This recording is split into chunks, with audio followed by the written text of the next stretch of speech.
guys, you know what time it is. It's time for the SpaceBro Show. That's right, the #1 Friday night podcast concerning Star Citizen and all its updates is going down right now. And we are going to have a great show for you. And we are welcoming some special guests tonight. So we're going to end up having not only myself, of course, we're going to have Miss NyxSaga is with us here. And, of course, the illustrious, super sexy Mr. Toy Grubbins here as well. And we're going to jump right into this, guys. So let's get started with the awesome that is the SpaceBro Show. Hey, guys, how are you doing tonight? Hello. Hey. Hey. Hey. We're all here. We made it. And once again, I lost track of time. It must have been the wine. And I was like, oh, well, you know, how much time we got left? Oh, 5 seconds? Great. We'll just buff it out by 5 minutes. And it was the whole thing. It might have been my fault. That was distracting. You are distracting. You're a very distracting individual. But that's okay. We love you and you're here. You're here finally on the SpaceBro Show. Mm-hmm. And we're happy to have you. I'm happy to be here. Yeah, so let's talk to everybody here. Let's find out from Nyx, what have you been up to lately?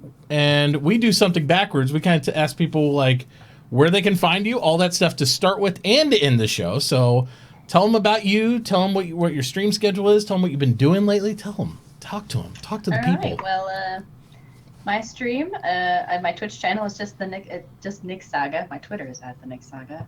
So that's where you can find me most often is Twitch or Twitter. I stream Fridays, Saturdays, and Sundays. Most recently, I've been streaming a lot of Gwent, but Sundays we do a science segment in the morning. Mostly, yeah, it's all science stuff. So come hang out for some cool science. I actually just recently graduated, so finished up with my undergraduate work. I now have a bachelor's of science in biological sciences. So wow, concentration in cellular molecular processes. Wow, we got a smarty pants. That's kind of my specialty.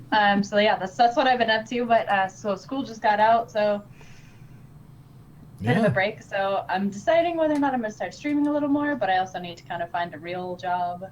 Real jobs do help pay the bills. I'll tell you that much. Yeah. So looking for some type of lab work. Yeah. So yeah, that's what I've been up to.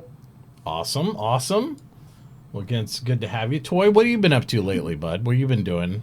Tell us about you and your life. Yeah, same old. A little bit of PUBG, a little bit of Conan. Mm-hmm. So I'm see-through.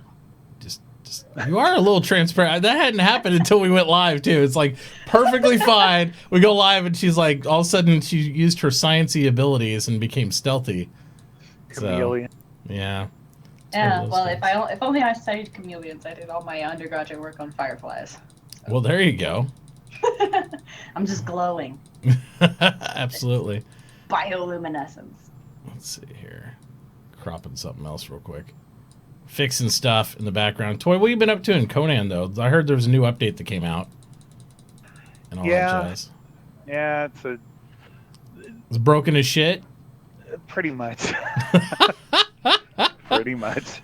I can. You can always tell with Toy, like when something's going down, he's like, "Oh yeah, we've teared up the Chinese group in there," or else it's like, "Nah, it sucks balls." It's like it's been really broken, not happening.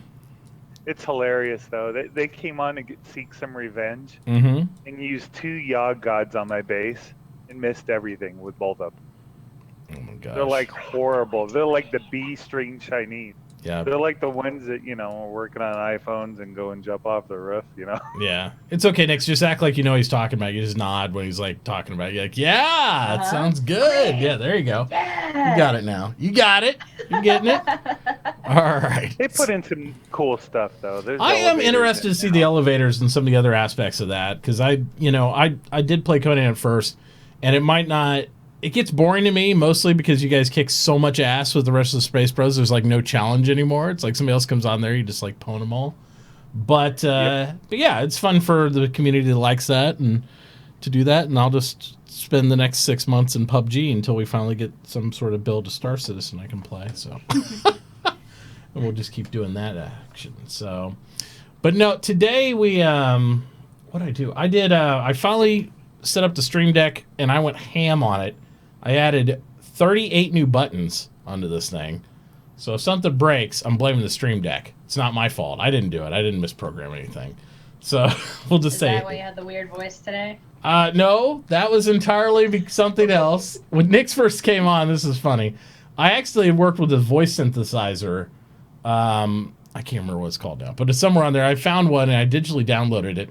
And apparently it was active and I didn't know because I didn't talk to it. Nyx comes in and I don't know. I sounded all messed up and all this stuff. And she's I couldn't hear it in my monitors because it wasn't coming back to me. So she thought she was talking to like some weird creature from like the Emperor's New Groove or something. I don't know. It was like When Yzma turns into a cat on the Emperor's New Groove.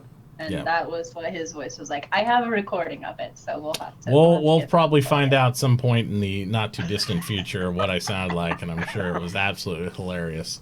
It was pretty funny. Oh my gosh! So, all right, we don't have a ton to go through. There was a lot of good information, but a lot of it was more technical than showy from some of the other aspects of what we had in the past weeks and stuff.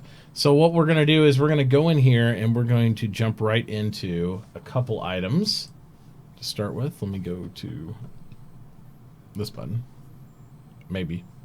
If it works. See, look, it didn't work. It's gonna be on. It's trolling me. It's because you just talked about it. And so I know, right? I talked bad about it. There's too much pressure. It just couldn't perform. No, there it goes. It was working perfect. I know, it was working perfect. We tested everything, and it was like, oh, it's working so good. And it's like, nope, not so much anymore. That was kind of close to what your voice sounded like. Was it? A little bit higher. I just a little bit higher like this. We'll just do the whole show like this from now on, guys. All right. So don't you worry. No, the first thing we're going to talk about is the stream. Not the stream. What they call it? State machines. Stream machines. Jesus Christ. Which I couldn't even really get. They kept saying state machines. Like, what the fuck are they talking about? And it took me a while to absorb exactly what they were doing. And I got to fix Nyx's eye, or else I'm going to go crazy here because like her eyes like transparenting out all the time. Oh, it's the reflection off the glass. It's like, what did you do to her eyes? No, Mitauchi. What did you do? You're so horrible person. I know. I'm like that. This is why we can't have nice things. I'm telling you. I think if I dial it back a little bit, okay. It might get a little bluey around the edges, but you shouldn't transfer it out. All right. Anyway, special fundraiser, guys. Get Nyx a 8x8 green screen fund is now active, so send her money, please. So, because she currently has a blue screen, and that's why her eyes keep blowing out and all that stuff, because it reflects off the glasses and stuff. But we're gonna get her all fixed up. Anyway, so they talked about exactly. They talked about state machines, and basically the state machines are they talk about the state of AI. And what it mostly has to do with up to this point, AI in general in Star Citizen has not reacted to players at all. Right? They do their thing. They'll twiddle the thumbs. They'll just kind of hang out. All that stuff. Other than the AI that's in the ships, and those will actually react to our presence and try to attack us and whatnot. But state machines actually give the NPCs that are in the stations and the other elements around a state of being based on our actions and our presence inside different elements of the game. So what they're talking about here, it's basically a little mind map. And if you guys ever want to, I'll post some of the stuff after the show so you can look at the Imager documents. I didn't want to do video loops of these static documents because they actually basically videoed the documents and panned on them like this. And I was like, that's really weird. I don't know why they did that. But it basically talks about the path of logic of how the AI identifies your presence, what your action is. So if you come into a store, a guy who's normally idle, chilling out there at the counter, he'll kind of straighten up. He'll be astute that you're there. He'll react differently to the fact that your customer's there, rather than he's just chilling by himself. Those type of things. I thought that was cool. I thought that was pretty neat to see that type of stuff coming into the game, and that finite any control. game you play, Mm-hmm. that has NPCs in it or whatever. There's basically only one state for the NPC. They look the same. Yeah. You walk up to the counter, they stand there, they look the same. This one actually has different, like, with when you're within a certain radius, he's actually pay attention to you. Yeah. And there's games games that do that, but like I find a lot of games, like you said, they kind of phone it in. Even like games that are basically originally for console, like Assassin's Creed, they had that type of mechanic in, where if you're doing something weird and you're jumping on building, people's like, ooh, and all the AI reacts to you. And I thought you that mean was if you're moving faster than a walk. if you're acting like a ninja, yeah, then this is like climbing up walls. No, it's pretty much if you're doing anything besides walking incredibly slowly. Yeah, exactly. If you're not trying to blend with everything around you, it's like, what are you doing? You're suspicious. Yeah. And so, and that same thing, like the Splinter Cell mechanics, anything. Any game where you're supposed to be sneaky, they immediately make you feel like you're being watched all the time by AI. So, but that's the whole basis behind the state machines. And yeah, I'm happy to see that stuff coming in there. The next part I'm actually more excited about, and even though this just looks like a regular document, if you read through this is pretty awesome shit. This is what we've been waiting for, and I didn't think it was coming in until much later in the game, and it's the beacons. It's the beacon system, and this is basically what the method they're going to use, because they've always talked about beacons, but we didn't know how they were going to implement them into the game itself, right? We didn't know if it was going to be a personal beacon on you, or you do a homing beacon on your ship, or whatever. But apparently the beacons are going to be a physical state object that you can actually set. And they come in a varying of sizes, of course, right? Because everything in Star System comes in multiple sizes, apparently. But they're basically... doing creepy phone pranks? Yes, I should. But now they're basically coming into a state of being where you can lay them down. You can use them as kind of like a buoy system in space, for lack of a better term. And people could actually come to each beacon and use them as a path. But on top of that, the beacon systems are destructible. You can hack them. You can do all these other elements, you know. And I don't want to put Nyx on the spot, but what have you looked into the beacon systems at all in the game yet? Not a ton, really. Not a ton? I Okay. sadly missed ATV this week, like I was saying. Yeah. It's okay. But I'll catch up on it. She'll catch up. I'm slow today. But yeah. I was taking a break. I was like, I don't want to do anything today, so I just didn't do anything. That's all right. It happens. It's Friday. What are you going to do? But no, a lot of it is the exciting part, because I never even thought about hacking these things or any of that. You know, that's a whole different element to it. And they say you could sell the location of them to like pirates and all sorts of stuff, so that way it could be like jump points where people actually can stage ambushes and other elements like that. So I can see a lot of emergent gameplay, and the fact they made it a system that you can manipulate in several different ways, and it's totally up to the player how to manipulate that. That's exciting to me. Because I don't like canned scenarios, like where it's like you can only do this, and that's what it is, and it's for a mission. I like the fact they give the power to the player to utilize these. But I think that's also kind of what's great about Star Citizen in general, that they're just making so many aspects like Absolutely. that. So I'm glad that they're sticking to that in almost all aspects of their development. And they're designing systems, you know, and that's the cool thing. They're designing systems, whether it be that or cargo or whatever, that we can take advantage of as players, but it's, again, not you have to do this. It's like, here's the tools. What do you guys want to do with them? Make it happen. And that's really exciting. That's really cool. All right. So beyond this, the second part of the document there, I'll show that too. And it's just the lower part. If you guys can get some super glue, if you have your internet super glue, and you can paste the top part of the document with the bottom, and you can see the whole document. See, there's the bottom, there's the top, there's the bottom. Why you gotta make us do so much work? Well, this was the entire camera pan, so I didn't figure it should be a video loop. Well, I can just do this and make like a flip book for you. See? Just up. He's done all the hard work for you. Oh, yeah. It's all done. It's all done. It's perfect. It's perfect. All right, so then they go into Miles Eckhart, right? And Miles Eckhart has the... They've shown this several times, you know, and it keeps showing like is different. Like this is a storyline, and apparently this is his state machine. So apparently he reacts to you differently based on whether you fucked up a mission or whether you did really well. So maybe he likes you a lot, and maybe he'll even give you a hug. I doubt it, but maybe he'll give you a hug if, like, you know, you come up and you did really well. Otherwise, he's probably going to shoot you in the face. But either way, the state machines kind of determine that, based his reaction on what you've done in your history, and you build up rep with him in order to get extra missions and do other things and all those type of scenarios. So I'm pretty excited about that. Last one we saw wasn't nearly as detailed as this. So No, it's expanded upon it quite a bit. Quite a bit. It's a much bigger scenario of what's going on with the whole state machine. And I just have to, it wasn't really in the doc, but I do have to say, he's looking mighty handsome. Now, if you put some glasses on him, maybe a little red hair, maybe a little chin goat, I think that we could. No, he doesn't look like you. Oh yeah, I think I could do a little Miles Eckhart action. It'd be perfect. We could do that. See some cosplay. Are you saying that you're gonna be the character model then for him? I could. I met the character model at the. I don't last look anything Citizen like Con. him at all. He's so funny.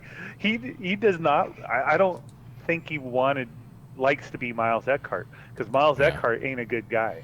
No. And it really bothered him. I'm like, hey, you're Miles Eckhart. He's like, he's all kind of, He's like, yeah, I know I'm a D-bag in the game, okay? I get it. So, but yeah, it's going to be interesting, because they say in detail that, they got the polish going around with other mission givers. They call it at the Derby office. That's where they actually call it at.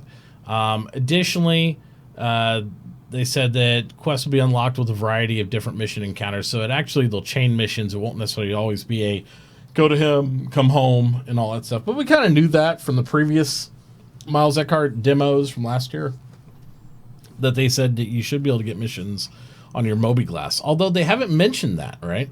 I don't know if you're still going to get some missions on your Mobi-Glass in 3.0, or if it's going to be a relay where you go back and forth and back and forth. So we'll just have to kind of wait and see, because I don't know if they got the stuff done for the what you want to call it. Gosh, the mission system that comes up on your Mobi-Glass. Because before they said that you would have missions you could take from there, and you get a little video come up and all that stuff. So I don't know if they'll still do that in this build or not. I think they said later on in the ATV that they were talking about in your ship you'll be able to still get your videos. So, so yes, that'd be cool. Should be in for 3.0. Nice. And here's another interesting point. We had they talked a little bit about Tony Z and what he's working on. And Tony Z has completed the conversion of subsumption tech into Linux for the backend system. So, and for completed the shopping service. So they're using Linux for the whole backend, which I guess makes sense. It's a pretty solid system. It's not really something you'll hack, right? So if you got a closed loop on Linux, then it's good to go. But I didn't realize that they were going to use Linux for the entire backend system of the AI programming. I wonder why they did that. I'd love to ask them. We should make that happen. Yeah, Let's ask them. We should. Somebody more important than me ask them. Yes, somewhat important. because I cannot approach the Grand Space Wizard. He is amazing in all things. He creates all sorts of awesomeness. And you gotta love Tony Z, because he creates space magic on a daily basis. That was my Photoshop project, by the way. If you I saw that. That was awesome. You didn't pick that up? It's like... All right. So beyond that, we had the awesome LODs of the Cutlass. Josh being worked on was Mr. Josh Coons. Yeah, he's working on all the level states of that. So we had the level detail for different perspectives and whatnot. Looking good. I wish they would have put, the size difference between each one. How much they actually saved in percentage-wise between each. Oh yeah, for how much load do you get on each one, like with data pool? So that'd be interesting. Yeah. I'd just like to see it fly away and fly up and see that you see no transitional shift in it, because like the other ships, it's pretty cool. So that would be awesome. What else we had? We had, like I said, we're like pulling teeth in this one. There wasn't a lot of cool video stuff like some of the segments we do. We usually have a lot more stuff, but that was done. I think the next part, there's quite a bit to talk about once you get to it. We'll get there. I'm being lazy today.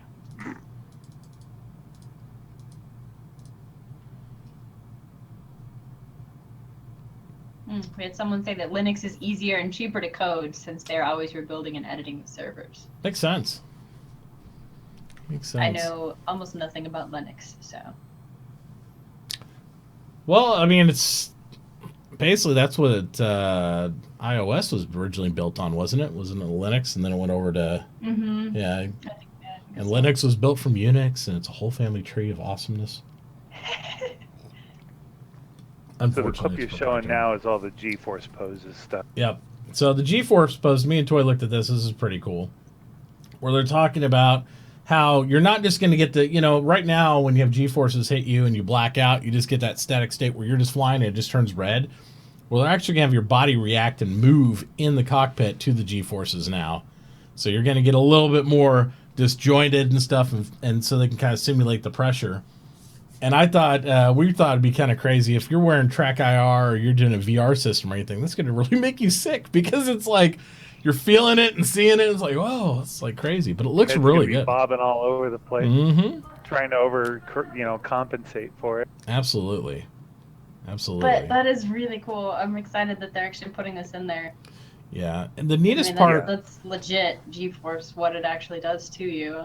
Absolutely. And fighter pilots have to deal with and all kinds of stuff. And I've always thought it's neat because you see single state of being inside Star Citizen, and the cool thing about that is the fact if a guy is getting G-forces on, you're going to see it through the canopy window. You're going to see if a guy's turning right, you see exactly there. It's not an animation that's simulated. Whatever you see that's actually happening, you'll see it outside.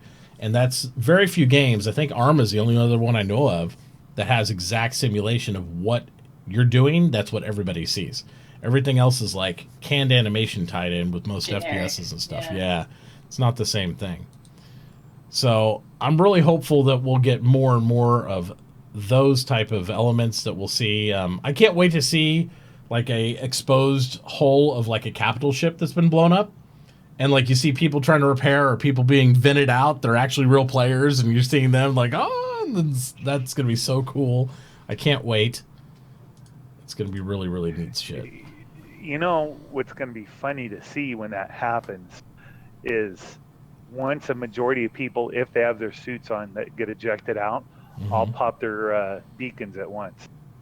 Oh, wow. You're going to have a freaking whole star system of beacons.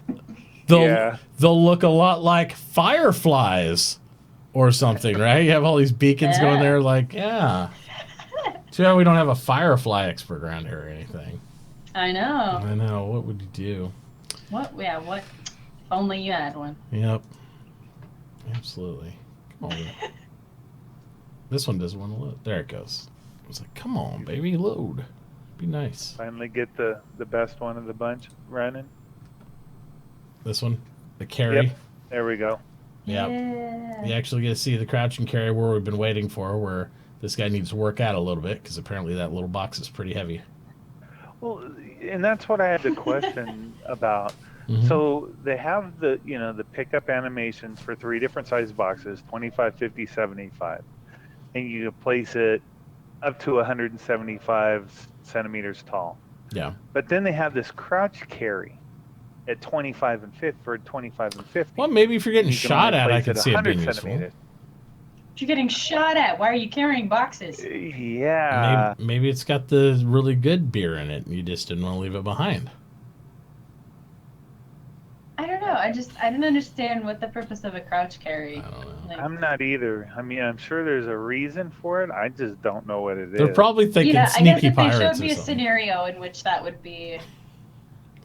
You're being super sneaky. I like the screen on that, though. Did you see that? Yeah, where it has actually room for access codes and like you can see what's in the Yeah. box and. Like I could see that like that if you're like unloading and loading that scene where he kneels and he picks it up and puts it back Yeah, down. but like walking that, with it looks so weird. But yeah, and I mean, there's just even if that's a really heavy box, I just feel like that doesn't make a lot of sense to me. Yeah. Like. I don't know. I don't know. Get a friend to help you carry it or something. I don't know. It's like that's heavy. Or get a dolly. Yeah, I don't know. It's not. I don't feel like that's a natural way that you would carry something that's heavy either. Nope. Not without getting a hernia or something. Yeah, so this one right here, this is the one I can see, but otherwise, it doesn't make much sense. Yeah. But once you grab it from out underneath the shelf or whatever, you don't need to crouch anymore. Mm-hmm. So, you're not gonna like scuttle around like that. I don't think so. Not without banging the hell out of your knees repeatedly. That's what I was just wondering, like, where are his knees going. Yeah, apparently it gets the Isn't it box great? repeatedly. It's like, you completed your path. You have no more kneecaps. Go seek medical assistance immediately. You need new legs. Actually. Yes. That's So how they I tie don't it know, into they have to medical. provide a very specific scenario for that. Yeah. But I don't personally see it. I don't see it. It's just, I don't know. I mean, again, a lot of these systems they're still working out and all that stuff. So we'll give them feedback, but I think that's a little bit odd. You know, and my thing is wouldn't, you know, crouching down to pick up the big one off the floor, yes, I could see that. Mm-hmm. But for the crouch carry, it's only the 25 and 50 boxes. Why would you be putting a big heavy box on the shelf and be able to pick You can that carry up? the big heavy box easily, but you can crouch carry the little boxes. Yeah, that doesn't make a lot I of sense. mean, that's not even proper carry form. No. You're carrying the whole load on your back. Yeah, you probably got two handles. You're like, oh my god, it's trying to. Chris Roberts, are you trying to push the back surgery business here? I guess so. Trying to tie it into medical or something. Yeah. It's gonna have to make a document back problems with the space. Now, I hope the CIG realizes the minute they showed me this, I'm going to be throwing all kinds of shit out of my spaceship while it's in quantum drive. Because it's just like, it's going to be like the will it float or will it blend type thing and be like, hey, just throw But see, people. this makes me seriously just want to drive one of those out of a ship Yep. going at quantum speed. Like, Yep. I See what have to happens. do that now. Like, thank you, SIG, for that. I have to try that. It's My crazy. pirate caterpillar, there's gonna be walking the planks right there, so we're gonna In the put somebody buggies, though? Because you're going to go through a lot of buggies that way. Yeah. It's all right. They're That's insured. what we steal them for, yeah. Fair enough. So, see, like, what would be cool is if you had, like, 12 buggies and they all try to go out at the same time, and then they collide while they all, like, are coming out of the ship, and then there's massive explosions. That would be really awesome. So, yeah, you'd have to come out of it with enough velocity, I think, to not scrape everything on the way out. What happens if you, like, gunned it, and then you're closing the door, and then it becomes like a jump ramp because it starts to go up, and maybe. then maybe you could do that. That would be kind of cool. I'm sure there's all sorts of scenarios that I could get drunk and play with on that. It'd be really But interesting. see, that I want to know how that's going to work, because you're traveling at quantum speed. Can you achieve a high enough velocity to get far enough away from I the would ship? think it just ripped the buggy apart the minute it hit I that. was It's gonna like, say, you like, know, as soon but, as you're like you nose out of that, you might just be ripped apart. Because yeah. Another weird Physics. thing about it is the buggy drops a little bit too. Like So- there's some sort of quantum gravity or something weird. It's like, I don't know. What the hell is that all about?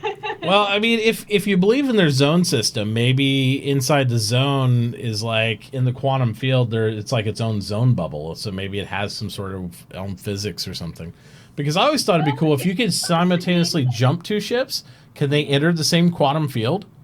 Like, can you drive parallel like as a squad formation or something? Like when you go into quantum, is that even possible? I don't know, but maybe So- it's a gravity bubble around your ship. Maybe it's still affected even though it's just outside the door. And that's Yes, why but it there's no drops. gravity in space, so there shouldn't be Are a gravity you bubble. proposing Mhm. that the quantum travel is a large enough entity that it actually has its own gravitational pull? Is that what you're saying? It depends how they create the quantum area. Maybe it has some sort of inertia or force in it. I wouldn't think it'd be gravity though. It doesn't make sense that it goes straight down. But it'd be interesting if it created a field around itself, because it seems like you're in your own bubble of sorts and the quantum's moving around, not necessarily peeling off the sides of your ship, but it has like an area of effect around the outside of your ship, like a perimeter. It'd be interesting to see if you could sneak a second ship in there and enter quantum at the same time. Like, So if we could test that, so Mhm. if that is true, if you have like a little bubble around your ship, that might be, if that's the case, where your buggy is falling, and then when you pop out of that bubble, then you just, yep. because now all of a sudden you Or hit quantum. you just drop out of space. You're just like they're in a quantum field moving. Maybe there's no force, and you once you exit that bubble, you're just like whoop, statically in a buggy out here in space, Yeah. some random spot. The deceleration on that? You would think, but I don't know. I mean, I don't know what kind of crazy cooked up mechanics they've worked out, but you just don't know. And here's just a simple, and I thought it's obviously a beautiful scene, but it's them again experimenting with landing on moons, showing landing the ships on a flat surface. I'm so ready to get on the planets and moons. This looks so awesome. With the ambient light and everything, I was like, I'm really excited about that. So I really liked where they talked about how they did all the lighting. Mm-hmm. That was a really cool. It was a great segment. Really cool behind the scenes. I really liked that one. Yep, absolutely. And how they improved smoke and fog. Oh, absolutely. The volumetric fog is amazing. Good. It's so good. And how it like reacts to the environment and shaped objects, like if it's a corner or a hallway or a bookcase or something, and it envelops it, and then an entity that moves through it actually pushes the volumetric fog around. I'm like, I keep picturing old scenes from Star Trek movies of like ships like inside like the gas spheres of planets, and like Wrath to Khan, like old school, and it's like here comes the Enterprise, and it like pushes through the fog on it, and it's like, oh my god, I want to do that. I want to hide in like a electrostatic like sphere or cloud, and there's no radar, and then you come up behind a guy, and then you just dump 4-ton torpedoes on him. It'd be amazing. But in the meantime, I have to suffer for these smaller weapons and stuff. They briefly talked here about the what did we call it, Toy? It was the small SMG, the new SMG. The Bearing P8SC. Yeah, which is like a burst fire version of the SMG that's currently out there. It's a little smaller, compact, and burst fiery. Looks like it has better iron sights to me than what we currently have. But we'll have to judge it when it's actually in the game, and we'll check it out. Check it out for sure. Let's see what else we got. Got a little bit left. Soon. Yeah, soon. TM-ish.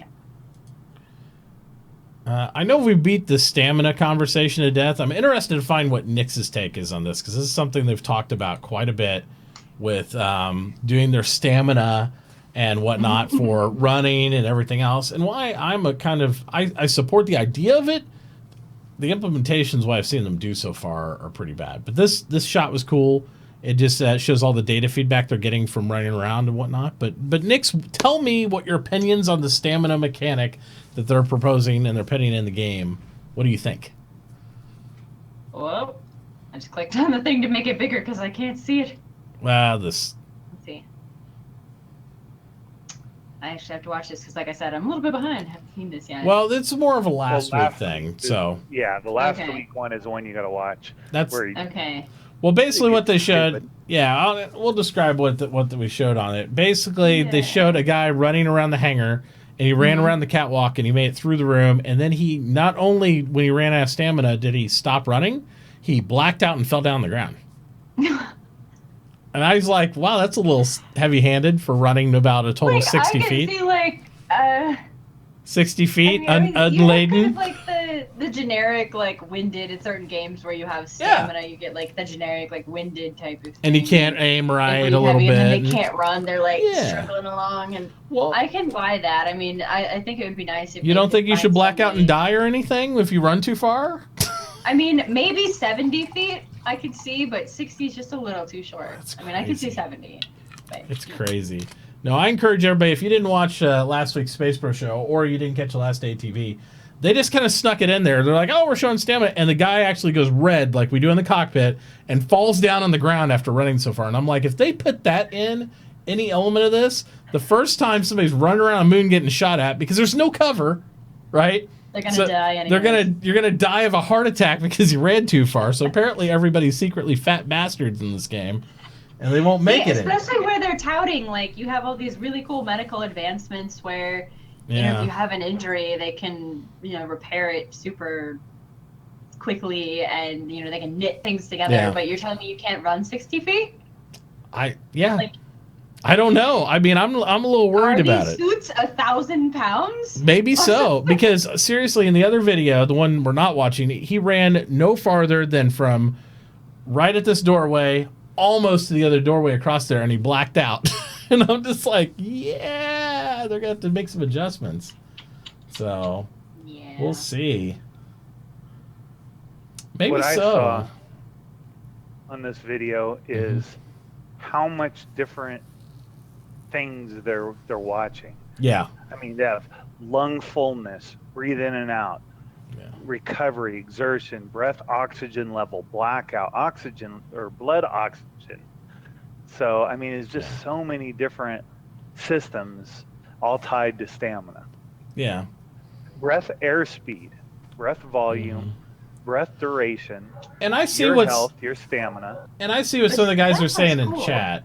But and there, some of the guys are making a comment that maybe it's most likely they're just demonstrating the mechanic. The amount of time you pass after sprinting is irrelevant. Well, I think passing out after sprinting is relevant. I think that's stupid.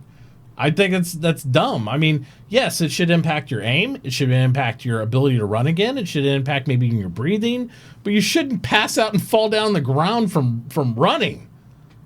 I've never heard of that in any game you run in. That you pass out and black out from running. So if that's actually what they're planning, that's not cool to me. I think one of the best ones that does it is probably Arma 3 that I've seen. So it's not like it's not super generic. So you have aim issues after you've finished sprinting for a while, and that I can see. And also, your breathing. Yeah. And I guess so some people have, health issues that would cause them to pass out, but I don't think not Space Marines. That should be the average, if you will. Yeah, I don't know. Yeah, most people if they're out of shape, guys, they just stop running. They don't like go till they pass out, and then I think I don't think that is the correct. Yeah, so we'll see. Again, some of you guys could be correct. They're demonstrating mechanic, but at the same time, I don't agree with that mechanic. I agree with everything else. It can impact your ability to perform. It shouldn't make you fall down the ground. Because much like when you EVA and you fall on your face, haha, that's funny. And I agree that should be a mechanic, because if you fall on your face, then whatever. But you're dead. Because if you're in a gunfight and you're the guy laying on the ground, you're dead. You're dead. Yeah. They're just going to cap you, and that's it. So, I don't know. Okay, I guess that is a valid point here.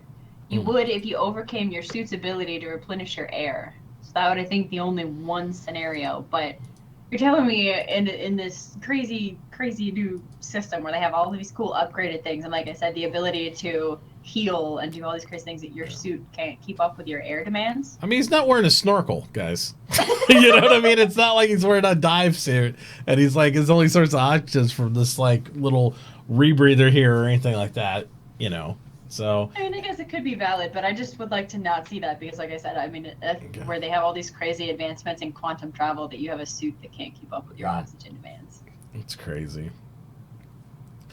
And in this scene, they demonstrated once again the terrain painting mechanics they have, where they take basically a sphere. Different. It does look different. What they showed at CitizenCon. Because they have new tools they've made, right? I mean, it's like Well, this amazing. Whole thing is new. Planet Ed is a whole new thing. It's so cool. It's awesome. He just paints a mountain. Yeah, it's like, it's a mountain. You'd zoom in. It'd be something to take you multiple minutes to scale and go around. It's like, I just painted it. I just dipped right over it. Dipped right in. Let me get a little happy bush. Little trees. It's a happy little tree. Exactly. Got it all fixed up. Yeah. Looks good. Because we don't make mistakes. We make happy accidents. That's right. Bob Ross, in effect. Which that is actually a song, by the way. You should check it out. I should check it out. Someone remixed Bob Ross into a song, and it's fantastic. Well, you'll have to give me a link. I'll play it during PUBG, because I wear my froze sometimes, and I Ross it out. So. All right, I will send you a link to that. Excellent. And we're getting ready to dive into a little conversation here about some of the item system 2.0 and what it means and how it's going to impact stuff. But guys, if you would be so kind, if you do have any questions for any member of the panel, you would just type in !questions, plural, that is, in chat, and you can go ahead and post some in there, and then we will answer them during the last half of the show here. And we will try to dive in that. It could be anything about this ATV, anything about anything Twitch related, anything. And Nyx has been so kind to say anything about her personally, her entire life, phone numbers, anything you want. She'd be happy. Security, yes, credit cards, all that stuff. Just go ahead and make sure that you post it over there to do that thing. And there you go. Everybody trying to permit.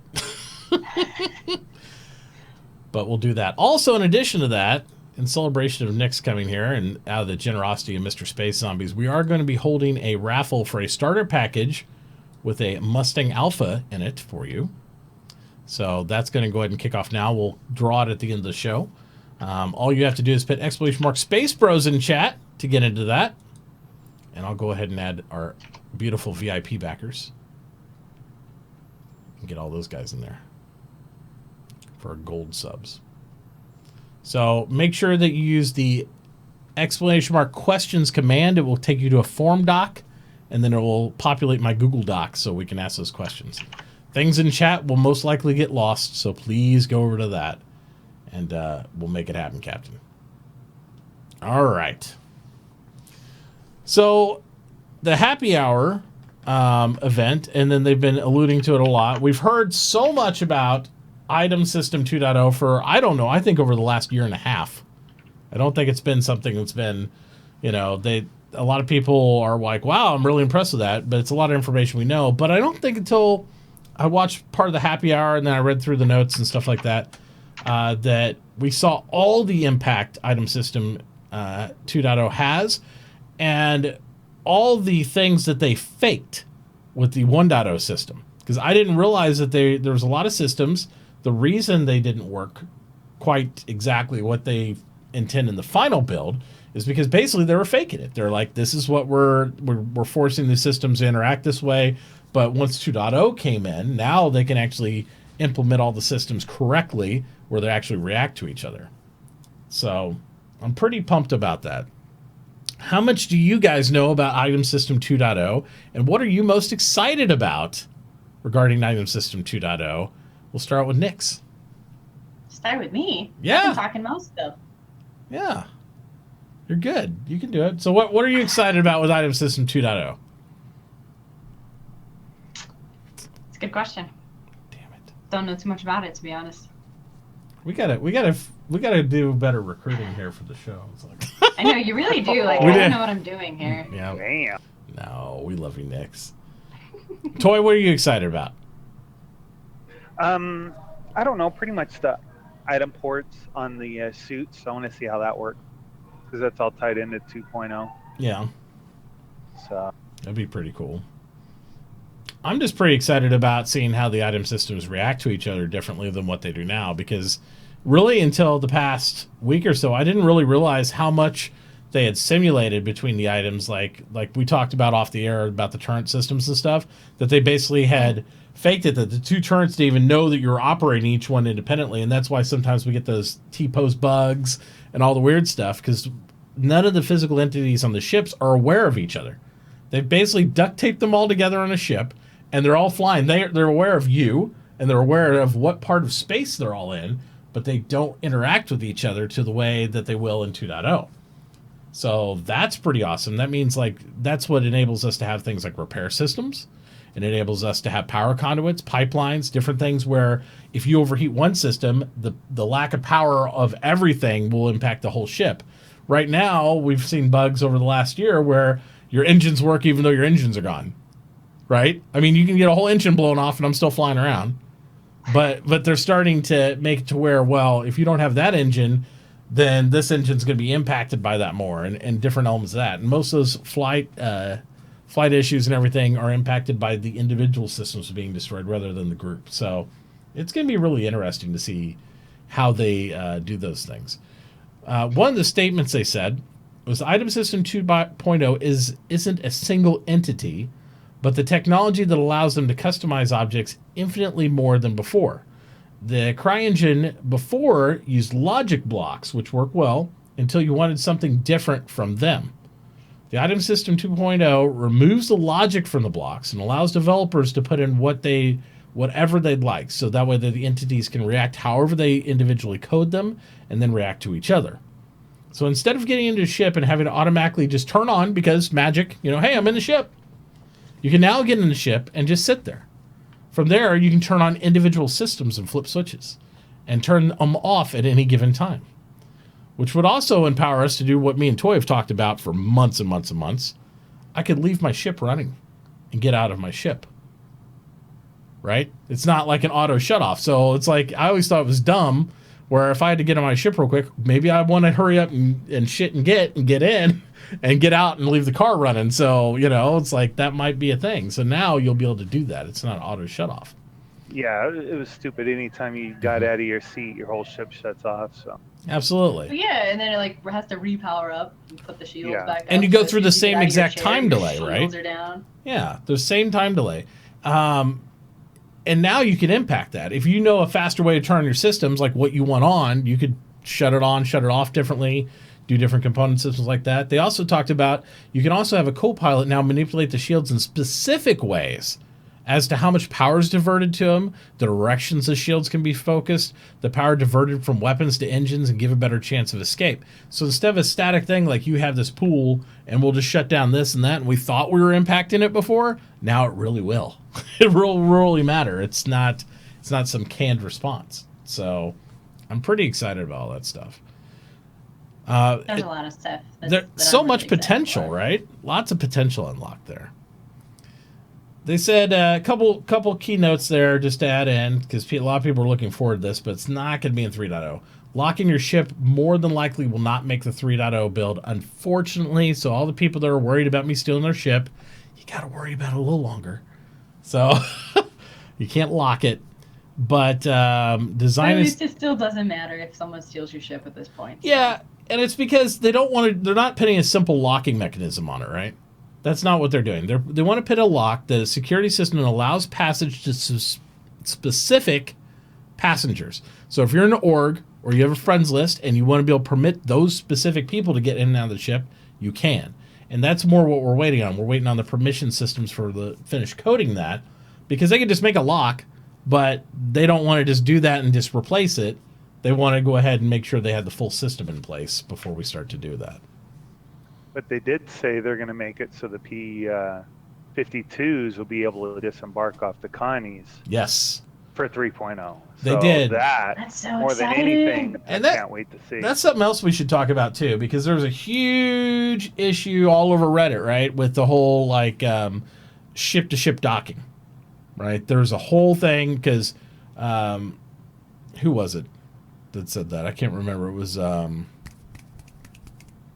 anyway, one of the guys, it was Matt Sherman. Matt Sherman came out originally in response on Spectrum. Again, nothing Matt or anybody else says is like the final word or official or any of that, and that just goes to prove it through this thing. But somebody was asking about ship-to-ship, and he said that they were not going to do anything with ship-to-ship until after launch because there were some issues with it. It was the same thing. It was with the docking collar specifically. So people threw a tirade inside Reddit, and they're like, oh, no more ship-to-ship docking. It's all over. What will I do? And all this stuff. Well, first off, the docking thing with ship-to-ship I think is kind of dumb. I don't think you can really steal cargo because there's a bunch of pirates saying, like, I can't steal cargo if I can't ship-to-ship dock. I'm like, you're going to pull all your cargo through a tube between two ships? That sounds dumb to me anyway. Just take it out of EVA and move it over.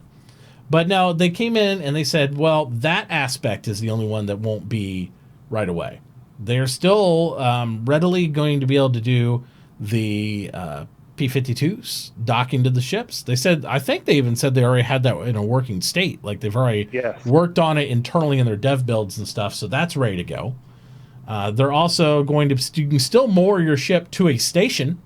That docking works because it's a static object.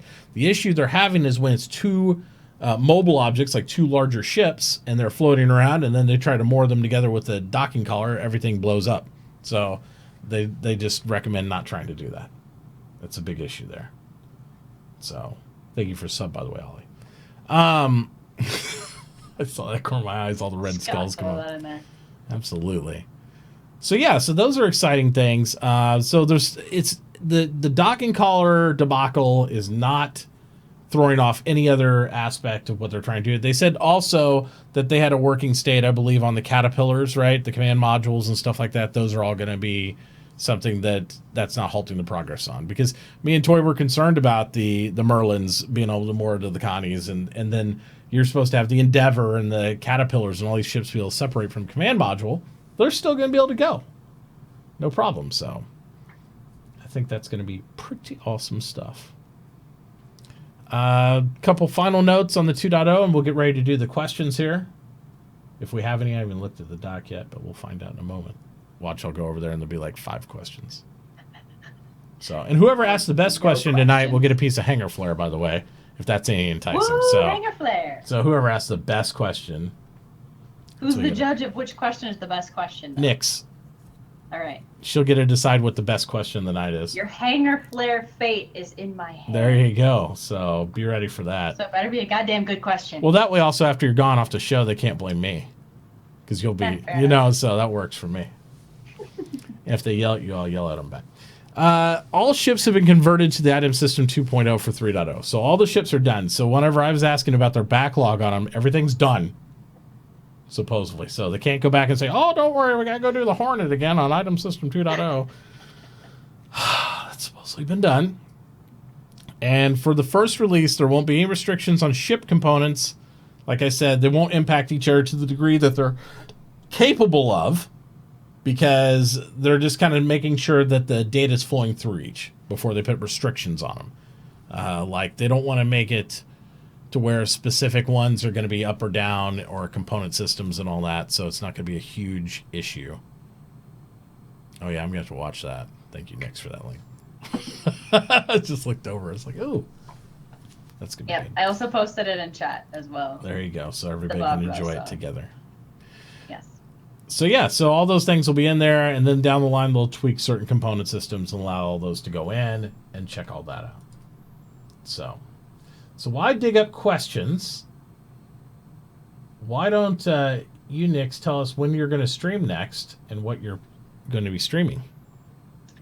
I will be streaming tomorrow. Usually I start around noon, give or take. Fridays and Saturdays are kind of flexible, so you should follow me on Twitter because that's where I update you. Shameless social media self-promotion. But gotta do it. So yeah, I'm going to be playing Gwent again because I am completely addicted to this game. So I was going to ask you about that. I saw you playing that, and I haven't played that at all. I haven't played anything since Hearthstone. So, but how are you liking that? How are you liking the card game, and what's it like? How's it different than like Hearthstone or some of the other games that like the card-based games? Have you played The Witcher 3 at all? I have not, but I've watched it extensively, so I'm very aware of the content of the game. Okay, so you've watched Gwent be played in the game then? Yes.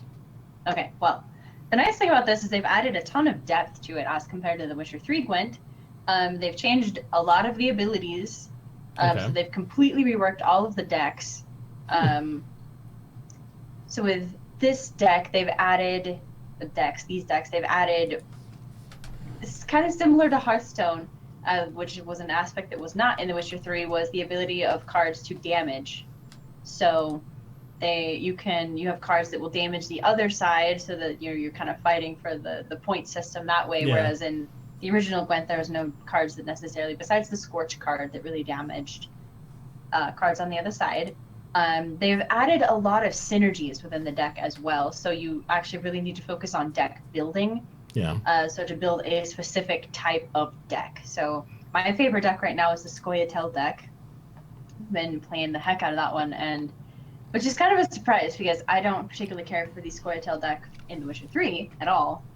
But the version that's out in Gwent that's out now. But this one, it's really great. There's a ton of synergies and so self-boosting. So I have a kind of a dwarf build, and so they all boost each other when you're throwing them out. Yeah. And I think one of the biggest changes that they also did is that the weather cards, instead of affecting a certain row, you can now place them in any row, and they only affect your opponent's side. Interesting. That's one of the biggest changes. Huh. So they have actual environmental cards like that. Yeah. That's pretty cool. So, if you want to check it out, it is in open beta right now, which is free to play.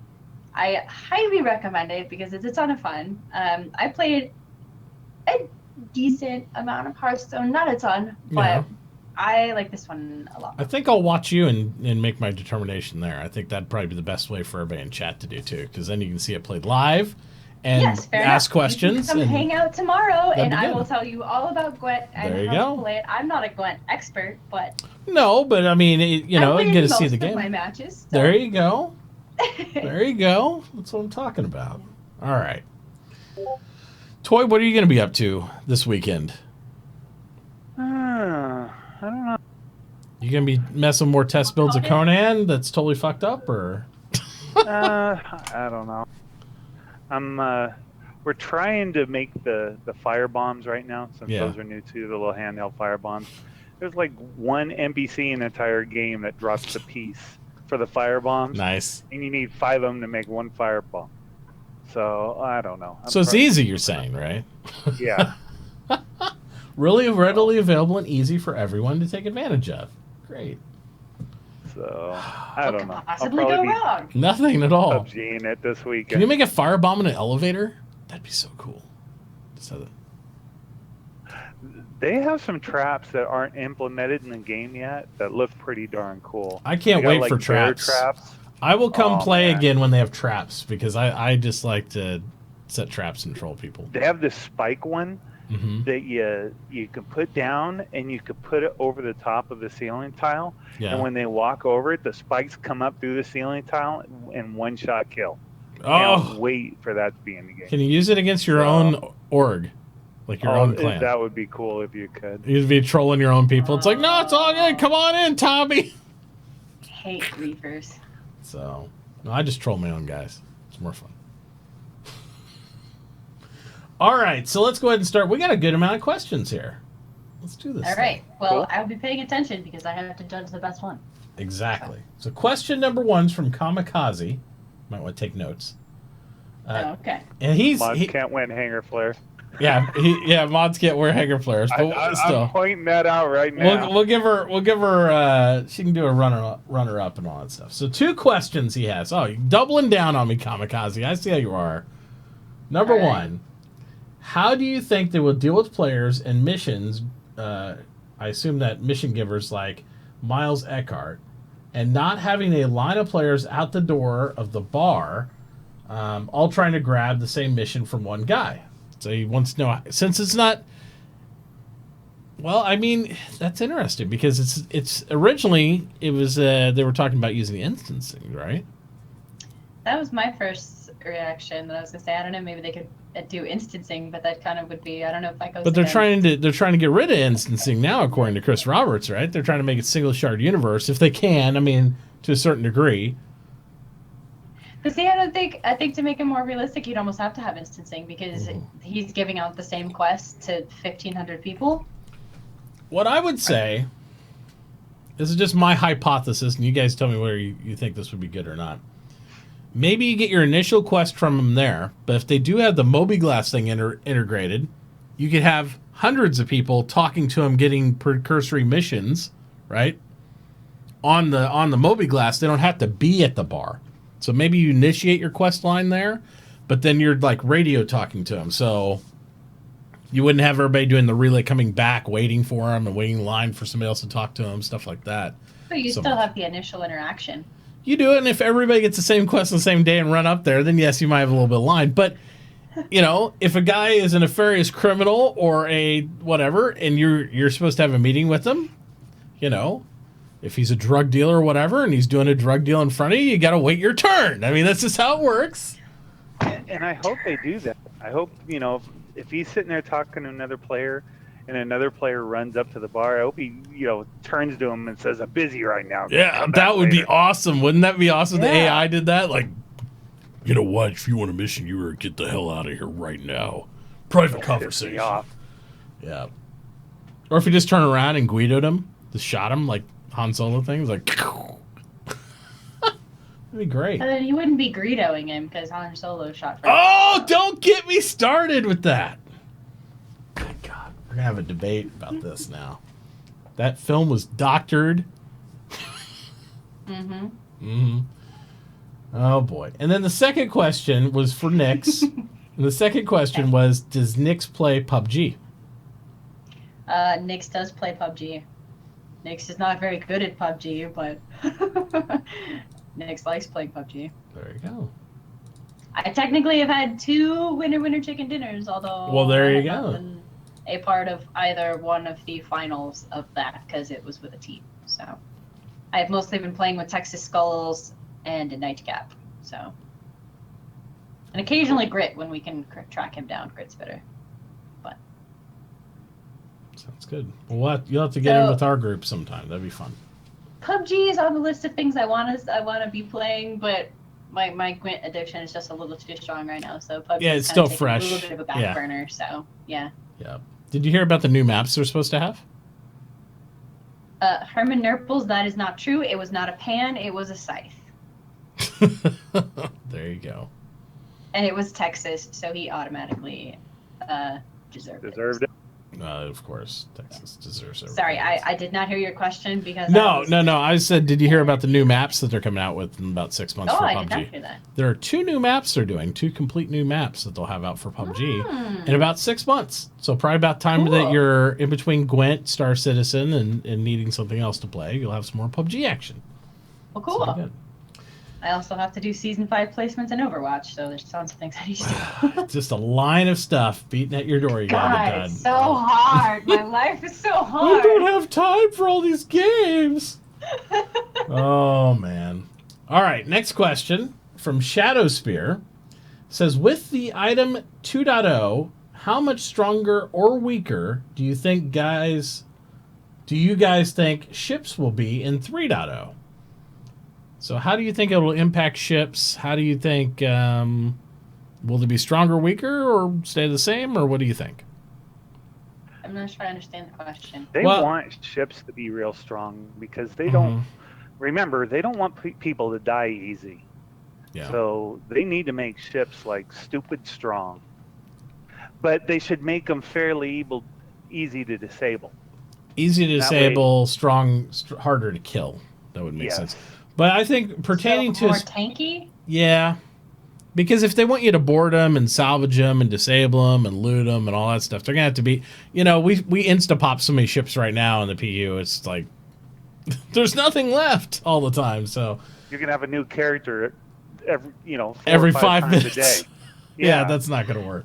Yeah, no. Not be a fan of that. No, but I think pertaining to where he directed his question, like the impact of 2.0 on ships within 3.0, I think we kind of already addressed that earlier because they already said they're not going to turn on all the effects of the 2.0 items inside the system. So I don't think you'll see a huge change in ships because of 2.0 at all yet. Once they start tweaking the systems a little bit more, I think you will. But I don't think you're going to see a large impact of like all the different systems making the ships stronger or weaker unless they change the core hit points. We've already seen them change the core hit points of the Cutlass before they even have the new Cutlass out. So that made that tanky as hell. But I don't think 2.0 is going to impact that. Not yet. Soon, TM. Well, they're going to have some of the coolers and some of the, stuff in, so I don't know. Well, they did say, though, in the thing, they said for the first release, there won't be any restrictions on ship components as they want to test the system to make sure it works. Down the line, they'll tweak them so certain ships only allow certain components. So they're going to allow all the components in all things, so you might be able to make some weird hybrid shit that you're not supposed to. Like, oh, I know this large shield holder doesn't go inside my Merlin, but I'm going to make this thing as tanky as my whole Connie. In this Merlin, there's going to be some stupid shit happening, I guarantee it. Yeah. I hope if they allow you to do that, it looks like you put a big 454 block motor on top of your Merlin or something stupid that doesn't fit. It's like, oh, I got it strapped on there. Let's go, boys. You got it duct taped on. It's good. That's right. It's fine. It's all good. I use JB Weld glue. It's great. It's going to hold together. Great. All right. Second question Shadowspear had. He said, based on the happy hour discussion, they talked about interfaces with ship controls on screens and not adding any more hotkey function. How do you think that will affect fighters and being able to have any type of haste trying to make adjustments in combat? I don't think it's going to affect the fighters so much as it will the big ships. Because the fighters, they said they aren't going to add any more hotkeys. You will still, I imagine, still have your number pad and stuff to shift your shields around on a fighter because there's nobody else there to do it for you. I was going to say, it would be harder for the single ships, easier for the big ones because big ones, you're going to have dedicated people to do all that stuff for you. Well, you're going to have to make some friends. For you guys who like to solo fly the Connie and think you're going to be badasses, you're going to have to make some friends and have them fly the ship with you. That's not going to happen. Not going to work. Well, It's not going to work out too well. All right. Also, with that whole speaking of like making friends, I'm interested to see how they do that, because they were talking about having, when you exit the game, everybody has to be in a bed that's on your ship, or your ship doesn't despawn when you log out.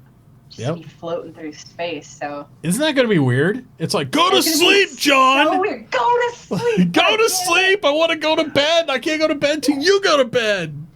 Yeah, I mean, because you really have to trust the people that you're going to be letting on your ship. Oh yeah.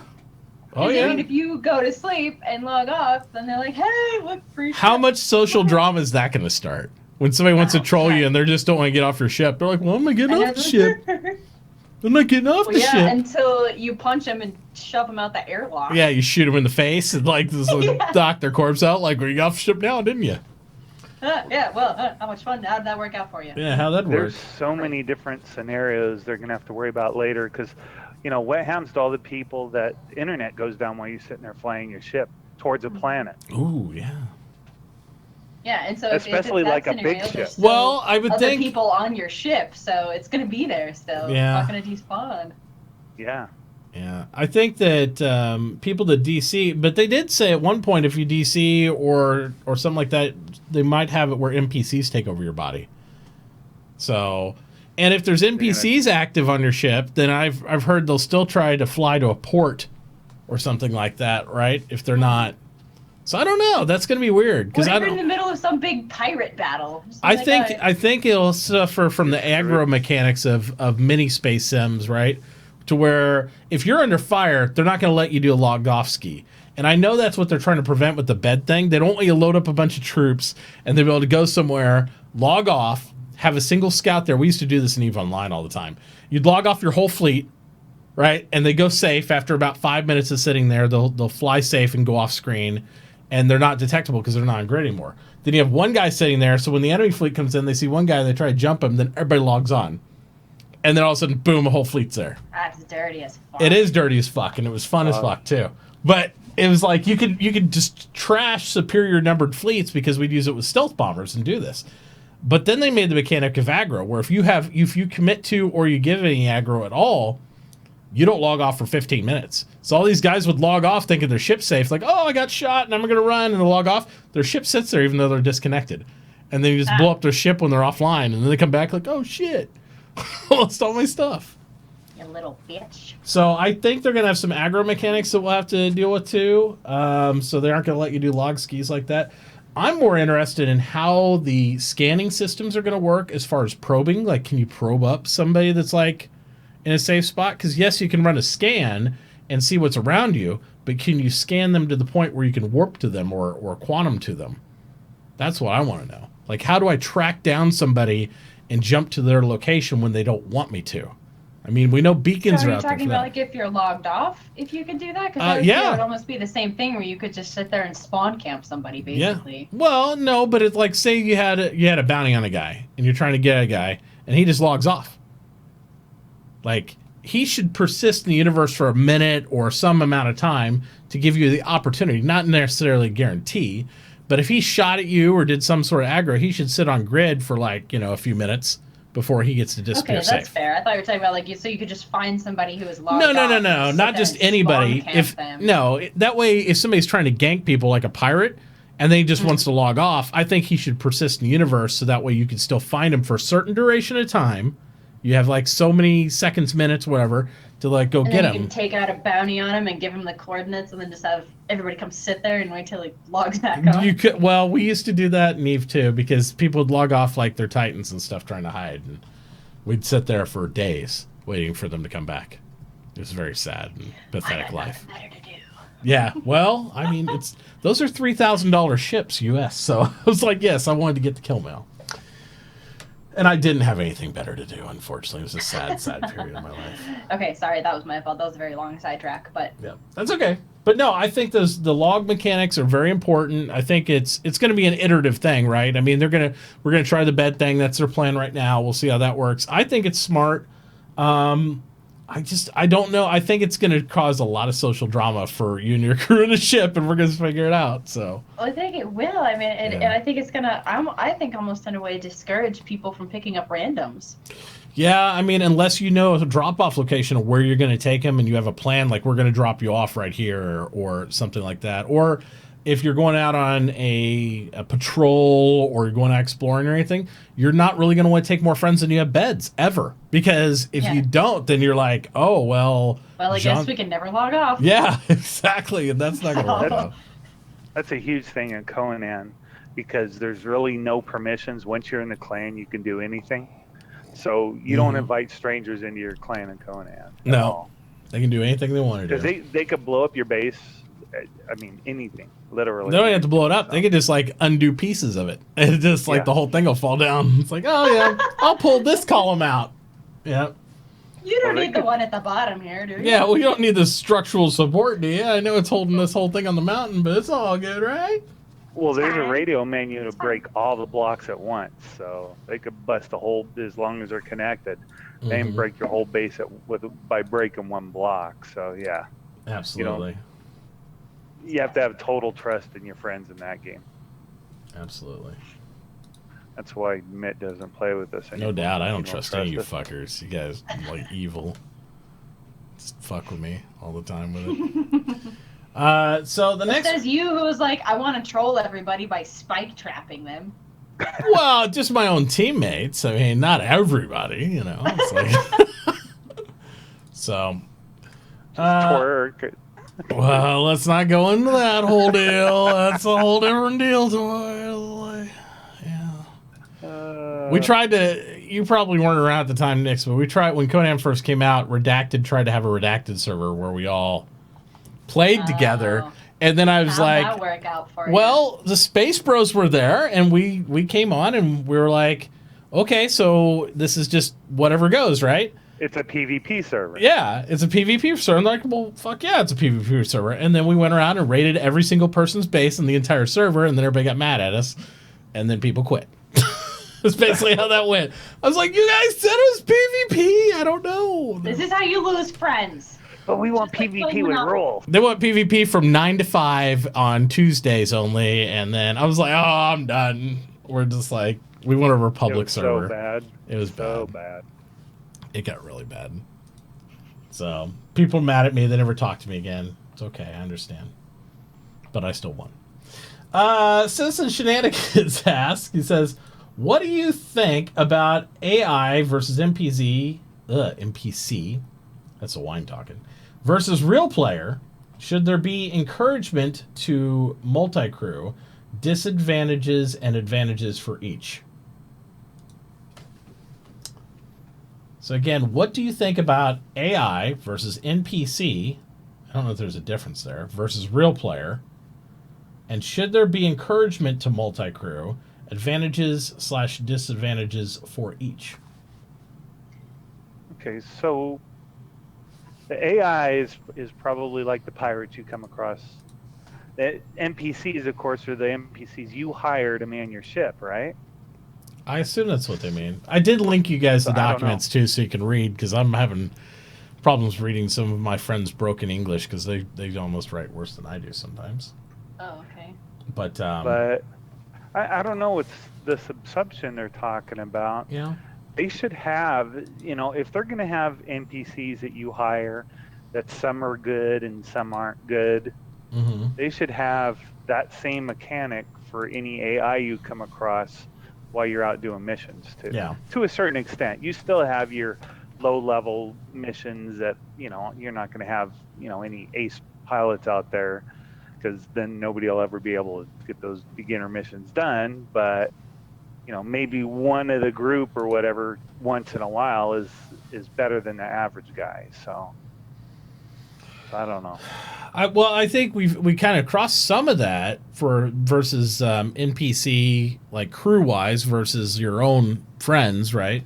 The log off thing right there. I mean, the bed thing, that's one thing you'd have to consider, because I don't think the beds impact your NPCs as much as it does real players, where real players have to log off and do that. But I'm not 100% sure on that. Otherwise, I know NPCs are the only things in the game that have skill points, right?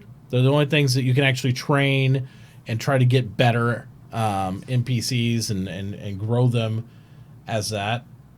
But we don't know how good they're going to be. I mean, I don't there's no way to tell. They said the player in the end always potentially would be better than an NPC, but if you have a really good gunners as NPCs and you don't have to put a player there struggling to shoot people, it might make more sense if you have a multi-turret ship to put NPCs in those. I don't know.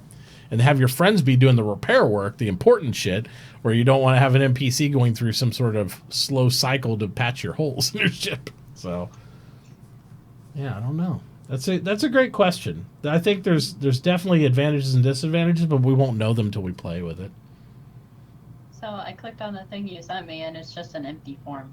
Did you scroll down to line 108? Oh, no. Well, because the way it works, it's all the questions from all time on the dock. So they're all the way down. Sorry, I probably should add that. Do you hear a mouse? No. It's as loud as our keyboard. That's how I like my stuff. Nice and loud. Yeah. She likes to feel the raw power of the keys when she presses them. Exactly. Tactile function. Yeah. It's like she's loading a gun every time she types W.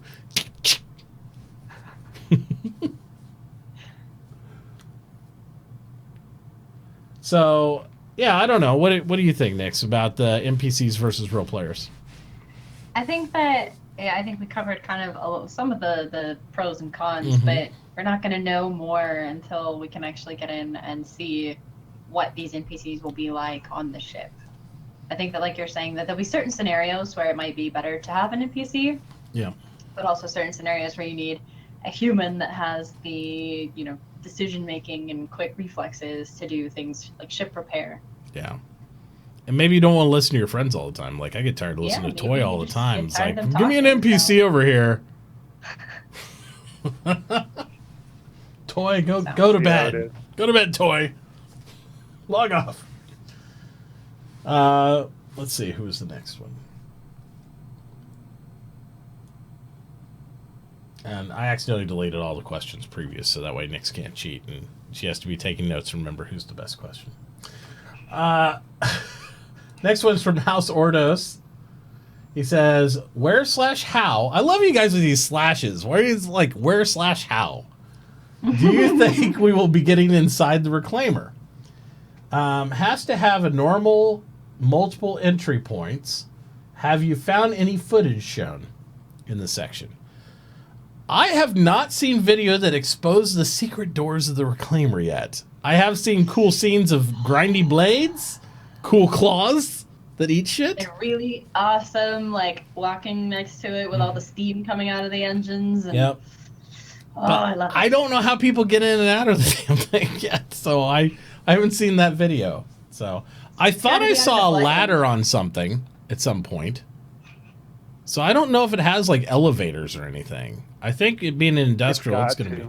You would think so, but I don't know. I could have sworn I saw a ladder in one of the shots, like towards the, I guess would be the bridge or the cockpit. I don't know if you'd call it a cockpit because it's a pretty big ship, but. I think they're going to have some bigger bay entrance because it's a salvage ship. You got to have some way to get the salvage in. So. Yeah, and out, right? I mean, it processes it. It's got. I don't even know how it unloads. We've worried so much about how it gets in there. I wonder, does it come out in like cubes, like a recycling thing, like blocks, or I don't know, or does it just matriculate into mineral bags and it's magical dust? And well, that's why you're going to have those boxes, the larger containers. Just like you'd have on the Caterpillar. Maybe that's what it is. Maybe it's straight lead in that really heavy small box, so you have to bend over the whole time and carry it. So that's why you're crouching. That's why you're crouching, because it weighs like 400 kilos, and you're just dragging it barely across. Like, oh my god! Yeah. No man can actually carry this. No, but if anybody finds footage that reveals the secret entry, post it and tag me. Post it and tag us all. We want to know.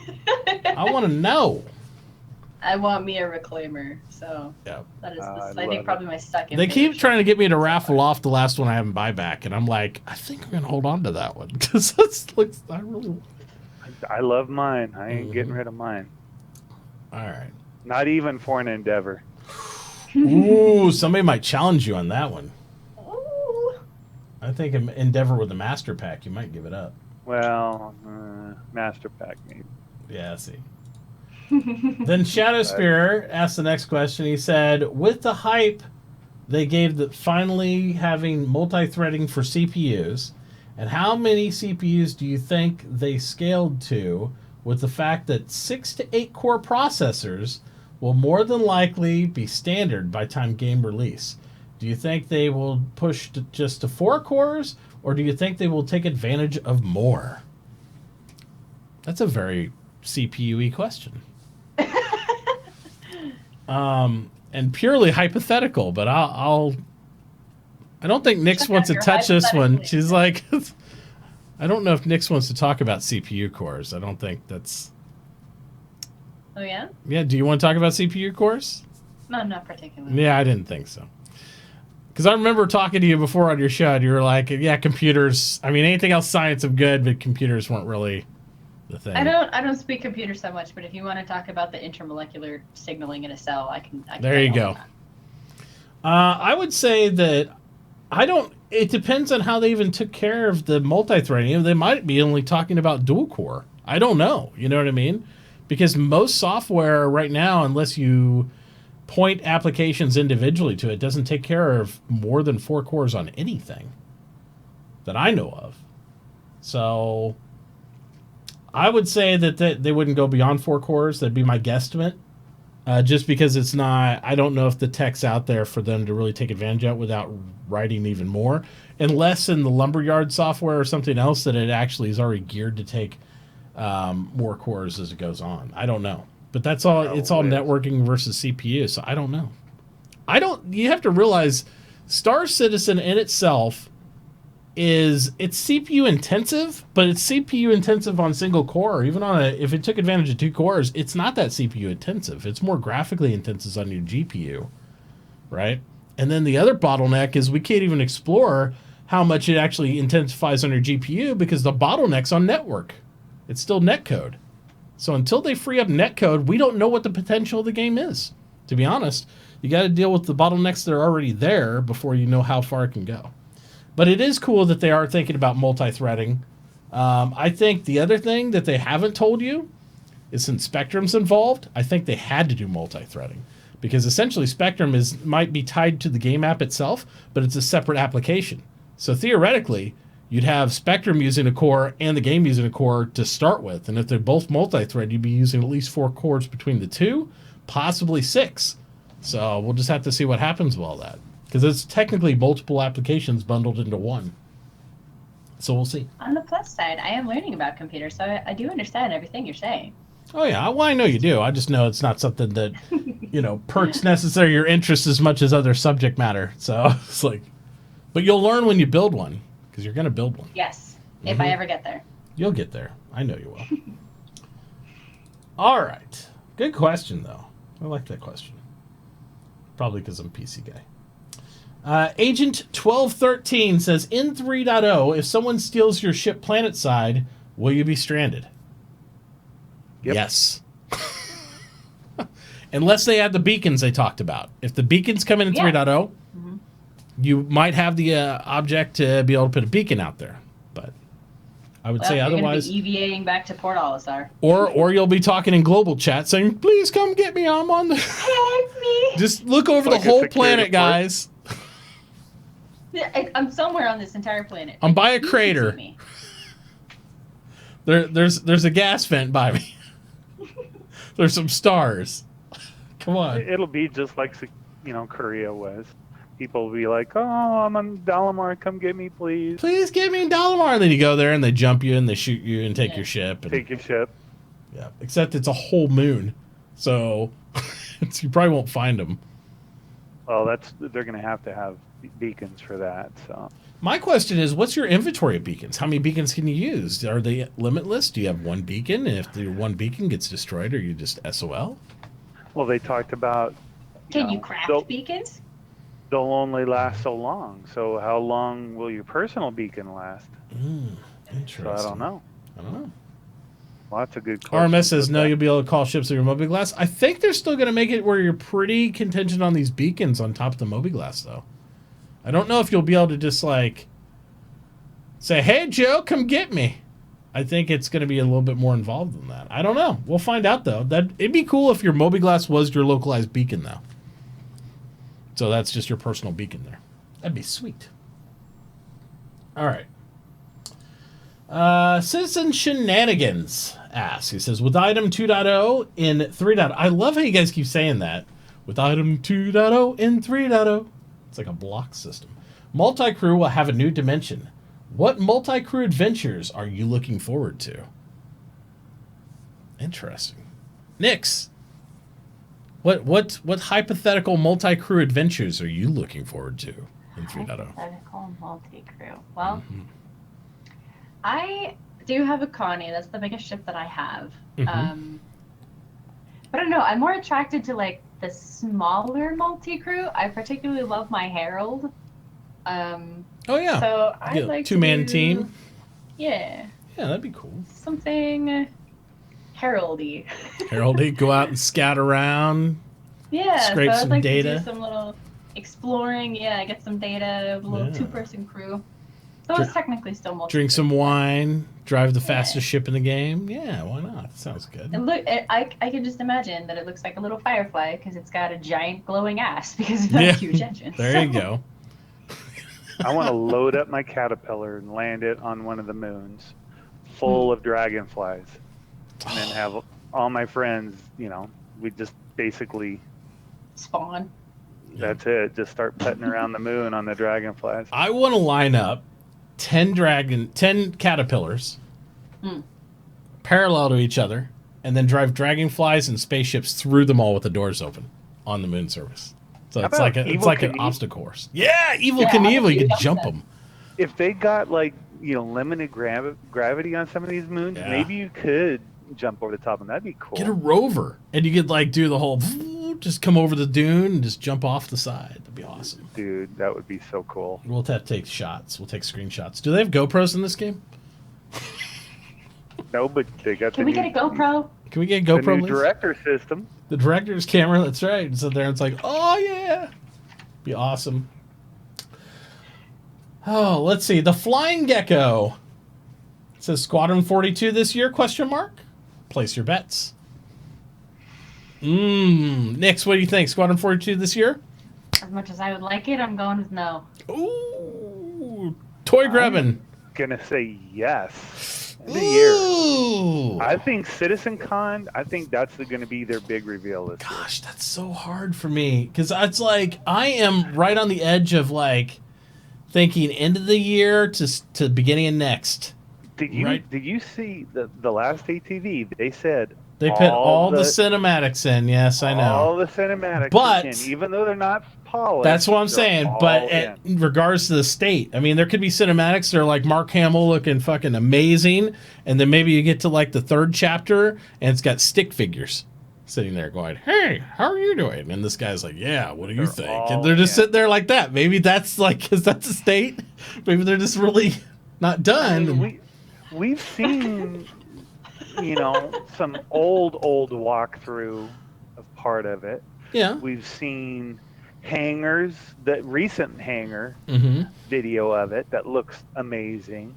NPCs hanging around and doing their idle state stuff. So I really think it'll be done by the end of this year. Well, I'll say this. After we're done with the show, we'll do a poll, and I want to see what everybody thinks, Squadron 42 this year or not.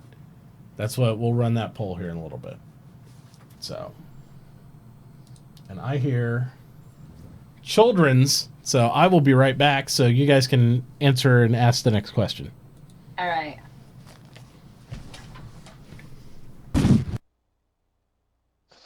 Yeah, so it looks like next question. Do you want me to do it? Yep, go ahead. All right. Next question is from Shadow Spear.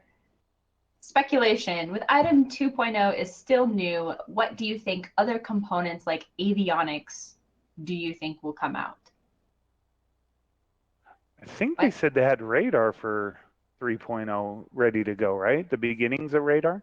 I think that's... So we'll have the golf swing? Yes. Can't wait for that. It didn't bother me at all. I don't know why everybody threw a big fit about it. Because they're going to have so much more intricate radar systems with the bigger ships, the Herald and the Carrack and all that other stuff. that these basic ships need a basic scanning. And so the golf swing for the basic ships are perfect. Yeah. So, I think and then so, the yeah. more complicated systems for the bigger ships, especially when they were talking about having like an infrared scanner, different wavelength scanners for the bigger ships. Yeah, and that I think So, is really cool. yes. All right, I'm back. We're talking about avionics. Avionics. Yeah, so what other components, since item 2.0 is still new, what other components like avionics do you think will come out? Oh, man. So we were talking about radar and different types of scanning, different wavelengths of scanning. You know, one thing I wondered, will they add parachutes? Like for atmospheric flight, like will they ever have parachutes, or will you just like if you get shot in atmosphere, you're just dead? Did you see the 20 question thing that they do on Citizen of Stars when they ask CIG dev questions? I did, but I don't recall what all happened on that. So that question came up in the last one. He said, not for 3.0. That's a loaded answer there. Not for 3.0, like. So that means it will. Yeah, it probably will, but not in this build. So obviously it's something that's come up they've discussed. Because the minute you go to atmospheric flight, you're going to be fighting sometimes like against ground troops and stuff like that, and they're going to have anti-air and all that type of stuff comes into play. So you would hope they would have some sort of... Yeah. You would hope you'd have some sort of thing. Would you just burn up in the atmosphere like it ejects you back up into space and it's like, oh, re-entry, and just like, well, that's a good question too. So if you're right on the border of coming in and eject, are you in or is it going to pop you back out? If I jump out of my caterpillar coming into entry like what that gray cat did, and it drops you down, would I burn up in atmosphere as a person? It's all good questions. It depends on when you jump. Yeah, but I mean, do they have that as a mechanic in game? I want to know. Like, can you actually burn up? Because I don't think there's any damage with the re-entry right now in the game, right? It's just an effect on your ship to make it look cool when you go in, but that'd be great if like you could eject out. You just like burn up. It's like that was Mitauchi. Now he's a schmore. So that'd be awesome. Matter of fact, that was the next question by Citizen Shenanigans. Yep. I just noticed. Okay. Yep. So we went over that. Agent 1213. Sorry, Citizen Shenanigans ruined his chances of having a good question because we killed it early. Will the Carrack get a new concept? Currently, it has less interior than a Connie. Really? Does it really have less interior than a Connie? No, I don't know. I don't know. I'm not even sure where it's at on the ship pipeline anymore because it was supposed to be done a while back. I thought it was a 4.0 build, though, wasn't it? Or something closer to the... I don't know. They gave a ship pipeline a while back, and the Carrack was actually, I thought, was supposed to be out before the Reclaimer.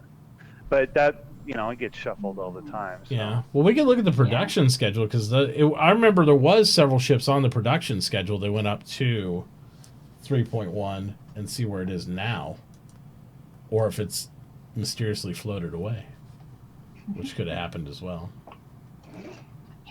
So that's another question too. Mm-hmm. So they said you won't be able to transition from your Dragonfly from outer space into the atmosphere. Is it just going to sit there and not go down? What if you're riding right on the edge there? You know what I mean? Yeah. So I don't know. Those are all questions we'll have to see. Yep. We shall see, apparently. Yeah, I don't know. I would assume if they haven't done a recent concept, which to my recollection they have not, that it would get bigger because everything gets bigger in this game. For the Carrack, that is. But again, I'm not 100% sure because I haven't heard anything in quite a while. And I don't even know, they had at one point in time, they had all the ship statuses, I think, at the bottom of the production schedule. Yeah, there they are. And I see the guns, I see the rovers and stuff like that. I don't see anything about the Carrack currently. So it must be enough builds away to where it probably kind of got swept by. I really don't think we're going to get past 3.1, 3.2 this year on all this stuff. I mean, with 3.0 coming so late, we've literally been through half the year before we got our first build. Yeah. They've done some patches and called them, 2.61, 2.62 and all that. Yeah, but those aren't builds. Builds are 2 dot somethings in my mind, or 3.0. So we're going to get our first build for the entire year halfway through the year. So yeah, I wouldn't really say that anything regarding their schedule for ships, including the Carrack, is set in stone at this point.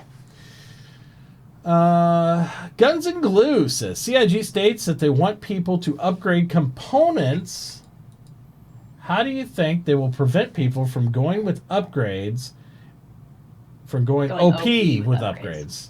And what would be your dream component from what manufacturer? Oh, wow. So your power plant's going to determine your... Yeah, but if they have no restriction on them right now, because they don't have them sized right, I'd say you're going to see a lot of OP builds. You're going to see some stupid shit out there, like what we were talking about, like engines and shields strapped on ships that aren't supposed to have them. So I feel like they'd have that fixed by game time, though. Well, they said they aren't going to restrict them, though, and then they'll dial them in later. So I don't know. Maybe, maybe not. We'll have to see. I don't think it's necessarily an issue because it's not like it's limitedly available from you to them. So you could, if they can make an OP build, you can too.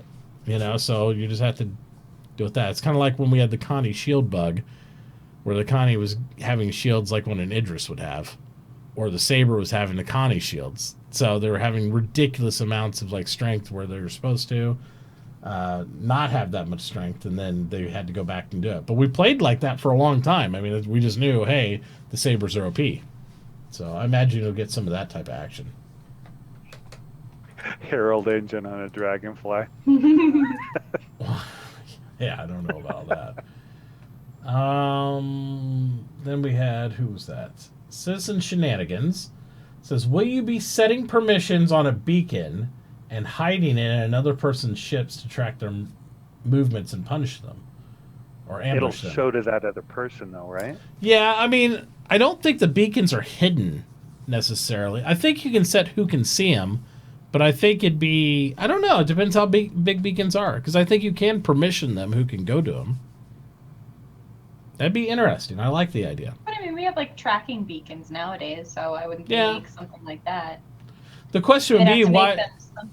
If that's directed at what I would do, I don't have a reason to do that, because if I'm a mercenary, more than likely I'm hired to either capture a pirate for bounty or to assassinate somebody.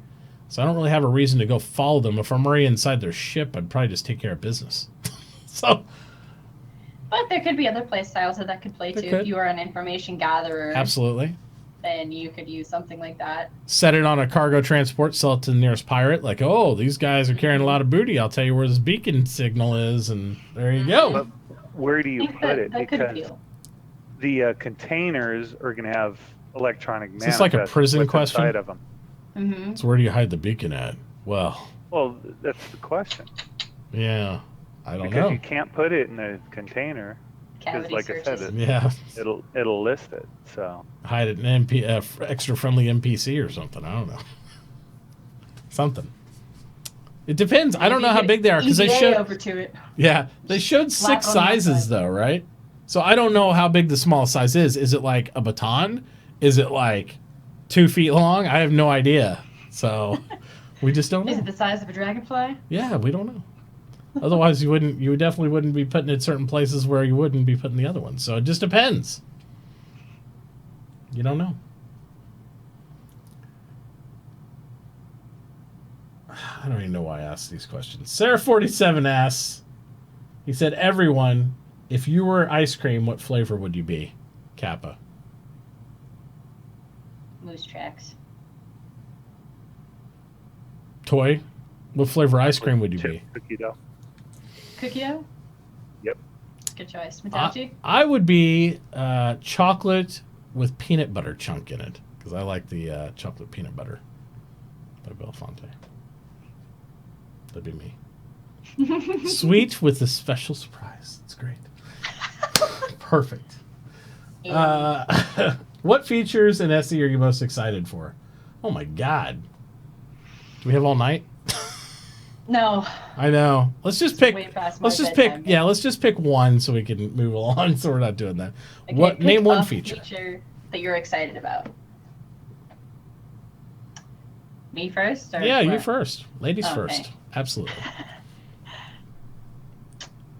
What feature? Well, like I said, the Herald is I think it's my favorite ship so far, but I really want a Reclaimer. I don't know why, and everybody disagrees with me, but I think it reminds me of Serenity, and then everybody disagrees and says it's the Carrack, but whatever, it's my Serenity, and so I want to go out and try that and do some salvage. Technically, the Serenity was an industrial ship. Mm-hmm. So. Just saying. Toy? I'm absolutely looking forward to my Reclaimer and salvaging, so yeah. I think that's going to be the money maker at the start of the game, because all those idiots are going to go out and try and shoot each other up and just scoot right in and clean up. I think I'm most interested mechanics-wise. It's not even a ship. I think the mechanic I'm most interested in is the capture mechanics for endgame, like how you either capture a station or a bangle, that type of org versus org type stuff, that stuff, the whole political aspect, and how you interface, how you have relations with different orgs. Can you set them hostile? Can you identify them like that? I want all that type of stuff that they probably haven't even touched on yet. Those are the best features that I'm most interested in finding out about. How's the reputation system work? Exactly, because I ask that every episode I do any streaming, so... Those things. All right. Veclor says, with item 2.0, do you think you'll be able to hold cargo box while riding shotgun? And if so... Oh my gosh. You guys like to ask those complicated questions. And if so... Should we be able to still use the weapon? Absolutely not. I think if a gun requires you to use two hands to fire it, then if you're holding some shit, no, you can't fire it. I mean... What if you have a pistol? Well, they talked specifically about a shotgun. Okay. Well, it says riding shotgun. That's Not true. using You watch- a shotgun. Okay, well, those- I stand by my original statement then. If it requires two hands, no. If you can shoot with one hand, sure. All the animations are using both hands to pick up the boxes, so, and carry the boxes and everything else. But if you're sitting down with it like on your lap, Well, we haven't seen the animation. Shotgun? Maybe it requires two hands. I have no idea. I don't Well, know. there's only We'll have 3 to see. states that we've seen, so I don't think you can sit with the box at all. You can stand with the box, you can kneel with the box, You can crouch and walk you with can the EVA box. with the box. Well, that's what I meant, the kneel down. But those are the only 3 states with boxes I think they have. Yeah, I think they really want cargo to be fixed because they talked about it before. While some ships allow you to have cargo loose in the cabin, you don't want that. With the G-forces, the boxes would kill you. They'll bounce around and crush you. So I think sitting on your lap is not really considered securing the load. So, but okay, imagine this scenario. So you're like, you're not necessarily going for a huge haul. You find this box of stuff. You're with your friend, and you have like a little kind of small vehicle. You don't have necessarily cargo space. Like a You Herald? sit with it. You should still be able to use a one-handed weapon, like on a dragonfly. You would think so, but I don't know if you can secure the box. I don't know how it works. You know, we need to know that Well, you should be mechanic. able to hold it. Well, I don't. If you can, then I would say you'd be fine. But we don't know if you can hold it because right now your knees are all banged up from carrying the box while you're crouch walked across the Well, hall. then don't crouch walk with it. Oh man, let's see here. Most interesting alien race in Star Citizen. Imaginary scenario. What other literary works, media aliens would you like to see added to SC? Vulcan, Asari, yada yada yada, from other sci-fi type stuff. So what's the most interesting race currently in the game, and if you could add one, what race from another genre or book or whatever, or movie or whatever, would you like to add? I am most intrigued by the Banu at the moment. I think because we know so very little, but they have, I mean, then they just released the more information on them, but I think they're fascinating how Yeah, their Just that culture their seems pretty social interesting. structure and their Mhm. culture works. And if I could add an alien race, going with Krogans. There you go. Because Krogans. Toy? You know, I would like to see anything other than a bipedal race. The problem is, of course, with the way the ships are and the human sizes are for seating in ships, they can't do other races and other ships with anything other than two-legged creatures. But I'd like to see something with, more than two legs. Yeah. What's your favorite current race in the game, too? Probably the Banu. Yeah. So they look pretty cool, and their history with how they don't document anything. They have no history. Their history different. Is like, yeah. They like to forget everything. Like, they don't learn from history. They just repeat it over and over again. In that aspect, always made me question like what their morality is. Do they have morality? Because if they don't document history, maybe there's a reason they don't document history. Uh-huh. You know what I mean? So because they're so worried about their jobs and their roles, maybe there's something else there. So there's a lot out there to still learn about the Banu. And so again, like you guys, Banu is probably the most interesting race to me right now. I mean, everybody else is pretty cut and dry, like what their main goals are. Maybe not the Xi'an so much, but obviously the Vandul, they're they're there to kick your ass and take everything over, deplete resources. But the Banu are interesting. As for adding a race, that's hard. I don't know. It's not hard. I don't know. I would say that I'd like to see Klingons in the game. We are certainly adding a lot of violent species. Well, just because it'd be nice to have another dominant, violent tribal species and see how they interact with a different dominant tribal species. The thing I have with all these genres and all the media and stuff, there's always one, right? Like in Star Trek, you have Ferengri's like the trading race.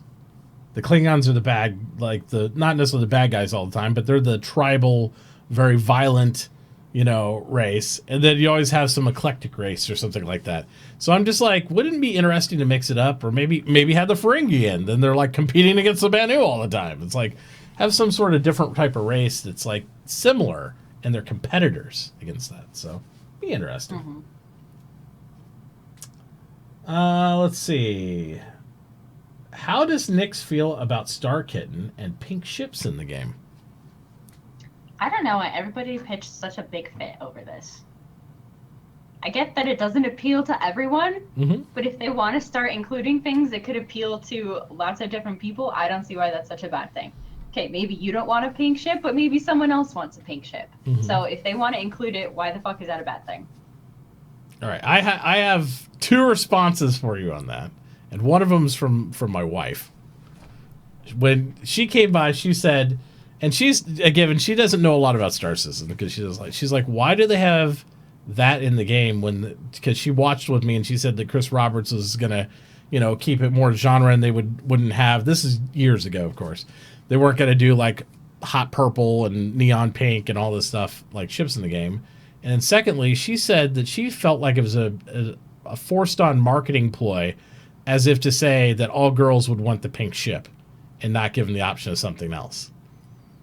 Well, see, I didn't necessarily feel like there's a pink ship being shoved down my throat. Yeah. I had to have a pink ship because I'm a girl. Well, see, that's what she took it as, though. She took it as like, okay, so of course they're going to throw a kitten on the pink ship, and this is our only option as women to get this or something but see, like that. we're not very far in, and we don't know what other types of things are going to be releasing. Yeah. And like I said, like this would appeal to a certain market, and if you want a pink ship with a kitten on it, like good for you. Like that's fine. And I don't see why that's such a bad thing. It's not necessarily a bad thing in that respect. The problem I have with it is like I feel like after the Big Benny's thing that was created by the community, it feel like it's forced meta. Like they sold this like they're making the meta is the Star Kitten and they're going to do all this stuff. If they just would have made the Star Kitten like on a shirt and done all this stuff and made a pink ship separate instead of packaging it like this is the like new little meta and we're going to make all these different little Hello Kitty ripoff. Because that's what they are. It's Hello Kitty with a space helmet on. Characters, I don't like that as much as community driven. If somebody would have had something The community did, because before they made a Big Benny's machine, the community said, oh, this is cool. And then they figured out they could haul it around, and it became a meta because the community made that happen.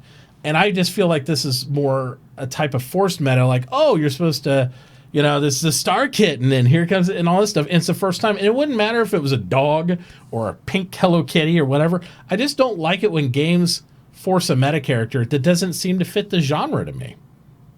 It doesn't, because it's like, there's like, oh, it's part of the universe and part of the world. I'm like, okay, that's cool. Well, where's the sports stuff? Where's the other stuff? Like, they have all these supposed teams, Sata Ball teams. There's no jerseys. There's no whatever.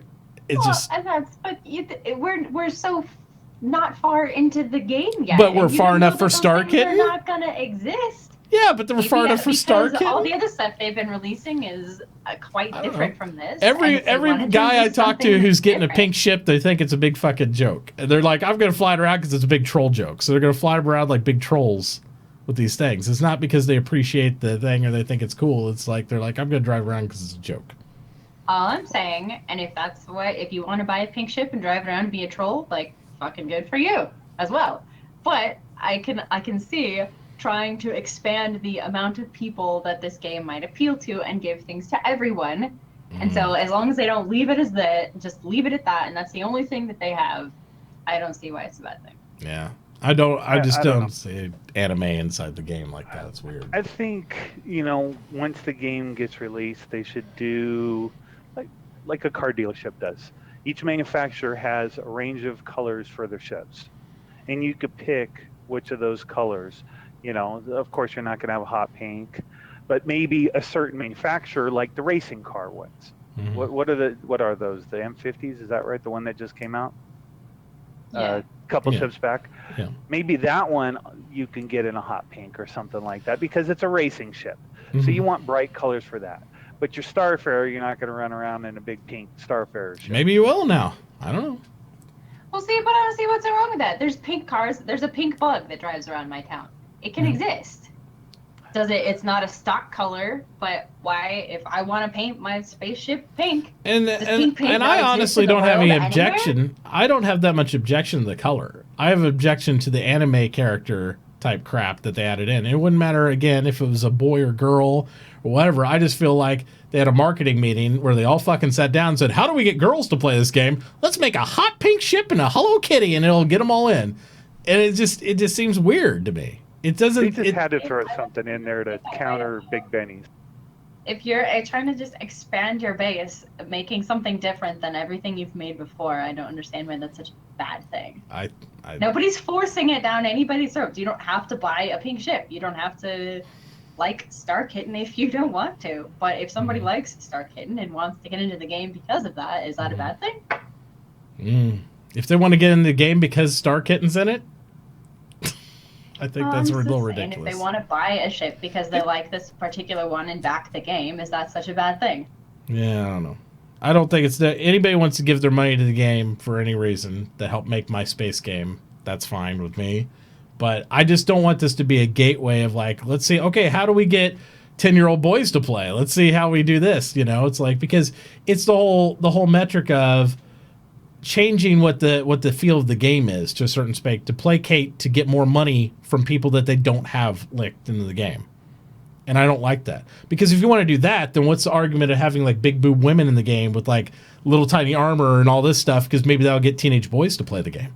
You know, it's like, where does it stop there? I don't like it when it goes off genre. It's not in the lore, and then they just go, hey, we're just going to write this in, and you got fucking anime kittens and cartoony stuff. I just don't like it. People, are you saying that anime and something like Hello Kitty? I mean, Hello Kitty exists in our world, that would never come up in this universe because people don't like anime at all. Nobody in this entire I'm saying it could come in, but it's just kind of random, perfect marketing time to like go ahead and sell this shit right now to make more money. It's just kind of weird. I don't like it necessarily, and that's fine. And I know everybody's going to be trolls and stuff and do the thing. I'm just not a fan. So as much as some people will like it, I choose not to. So it's like their right to like it and my right to think it sucks. So I just don't like it. Either way, they shouldn't sell it as a variation and then offer LTI with it. If they're going to do it, it should just be an option. not a variation with an LTI I feel like I've option. read a really cool fantasy novel with knights and dragons in it, and then all of a sudden there's like a Buick that drives through the middle of my game. That's what I feel. I feel like it's that off genre from where they're at, to me.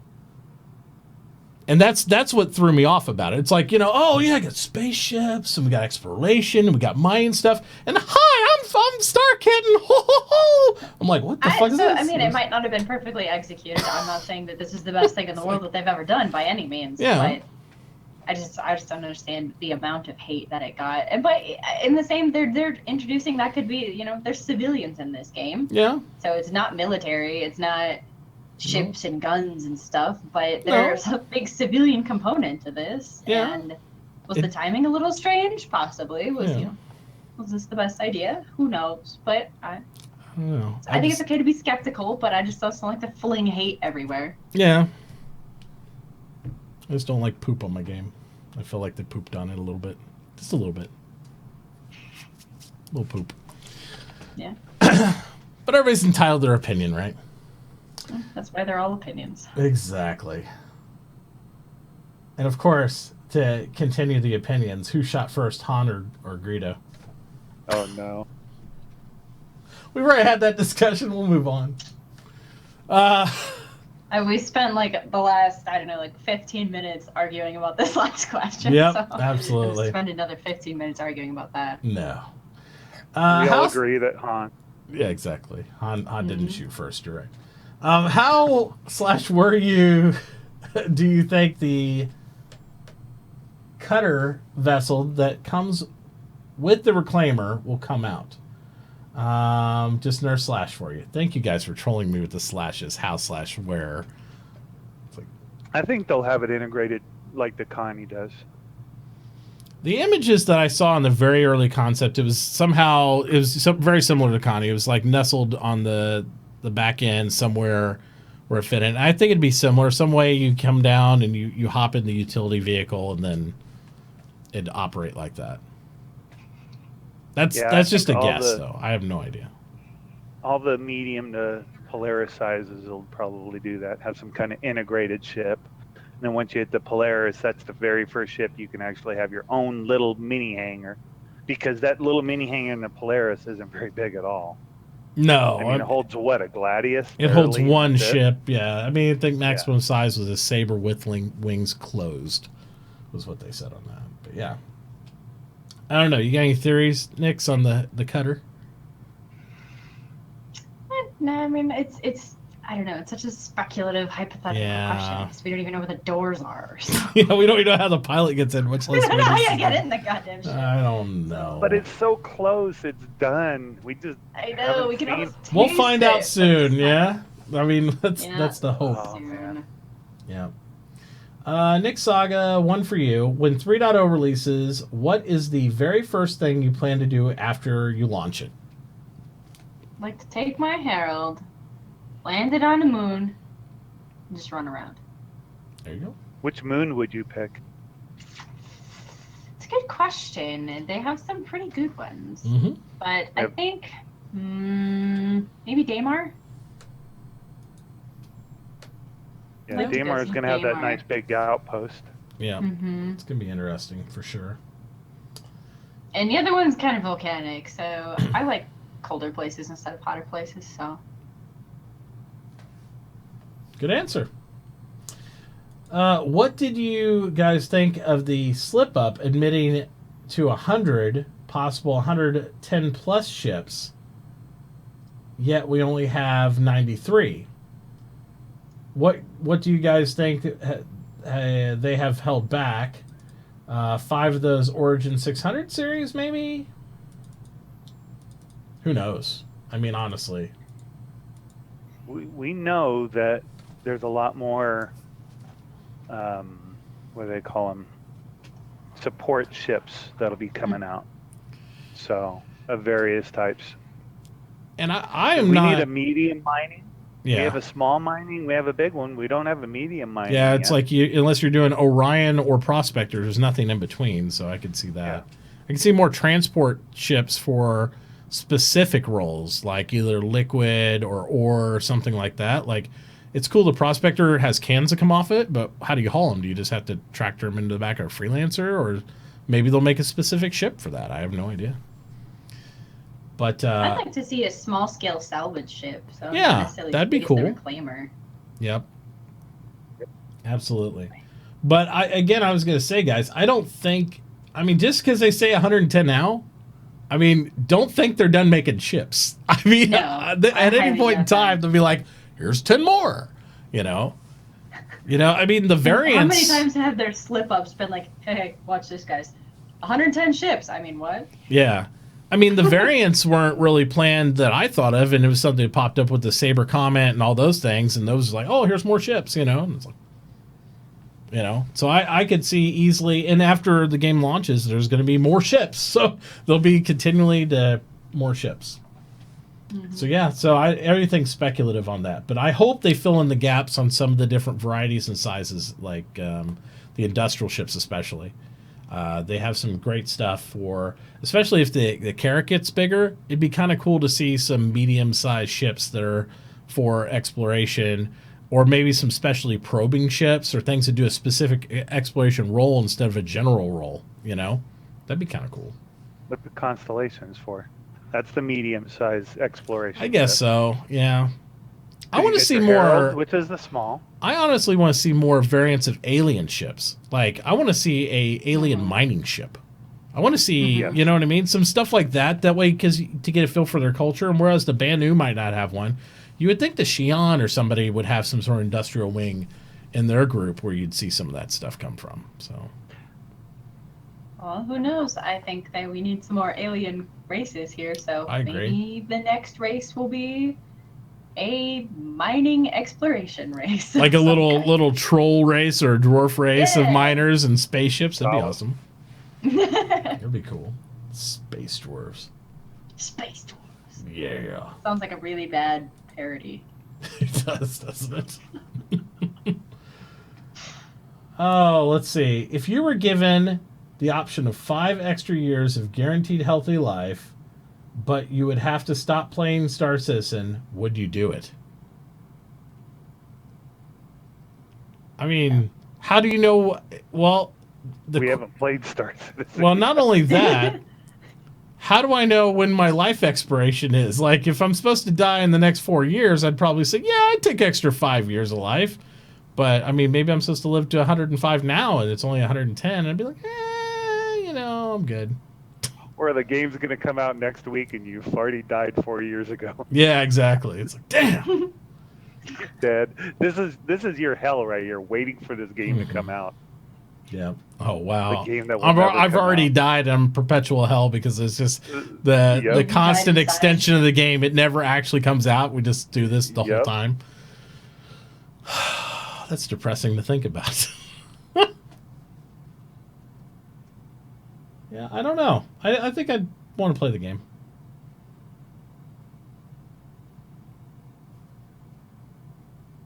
Just me. Yeah. Crickets, right? Because I truly don't know, are beacons for going back to an area or to do navigation route planning type thing? Yes. Both. Everything. They're to help your friends use around. Yeah, they're definitely for lots of different utility. It's anything you want to mark in space. I don't think you're going to be able to just kind of bookmark it. You're going to have to set a beacon, I think, is what they're going to do. Like where you get to kind of route to plan coordinates and stuff like that. Or mining, if you come across a great ore, you put a big beacon out there to and just code it for your friends, so it's just you and them know where it is. Well, not just for your friends. You want to sell that information. Well, here's the beacon ID. You don't get it unless you pay for it. I wouldn't sell it shit. I want to mine it. Do you think that would be a possible role? Like if you're somehow able, you'd have to have super upgraded scanners that you could hack that type of stuff and steal that information from somebody? That's what they were talking about, the role of the Herald, right? Yep. Info runner? Yep. Hacker? Yep. Missed to steal your beacon. That's right. Get all the beacon information, hook it up, sell it off. Should be interesting. And that was the last question, guys. So there we go with that. So we got a couple things to wrap up and do real quick. We're going to pull this keyword raffle so Nyx can go to bed. We won't keep her up all night. She needs her sleep. She's going to pass out on us. I know. Well, I better not run anywhere because I might black out. Yeah, we don't want to black out. Make it like 60 feet. 60 feet's the cutoff. Don't go past that. You'll be all right. So if you guys haven't entered !SpaceBros in chat, please do so now. Also, you'll need to make sure that you're following Nyx on her channel, because if you're not, you do not qualify for this raffle. You have to follow her to do it. So, you know, that'd be a bummer. And you got to follow me. Make you win. So if you're not following me, then you're just silly. What are you even doing here? What are you doing here? Really? I mean, what are you doing with your life? Seriously, what are you doing? What are you doing? All right. So, and after we say goodbye to Miss Nyx, we will be coming back on. We will do a little strum. We're going to play some PUBG tonight and hang out and do that stuff. And we still have an 85X to give away, I believe, as well with LTI. That I think we might try to do tonight. Either that or I'll do a $25 gift card. We'll see how many of you hang around, and I'll make that determination then. And some hanger flare. And some hanger flare, right? Because Nyx has to decide right now. Do you know, Nyx, what is your favorite question, and who is the winner of that? So, okay, the qualifications were no mods, right? No mods. So Kamikaze can't win. Okay, well, then I think... Because I'm not really modding. I'm on the show tonight, so technically. But you also didn't ask any questions. I don't know if people have to be here to win your stuff, but... No. Okay. Not if they're a sub. And I'm sure all these fine gentlemen are subs. Well, I think I have to go with the Reclaimer just because I'm super excited about Reclaimers. So that was House Ordos. House Ordos. Congratulations, House. You are going to be the winner of a piece of lovely, lovely hanger flare. So I will find you on my list. Shoot you a quick mail so I don't forget about you. Somewhere.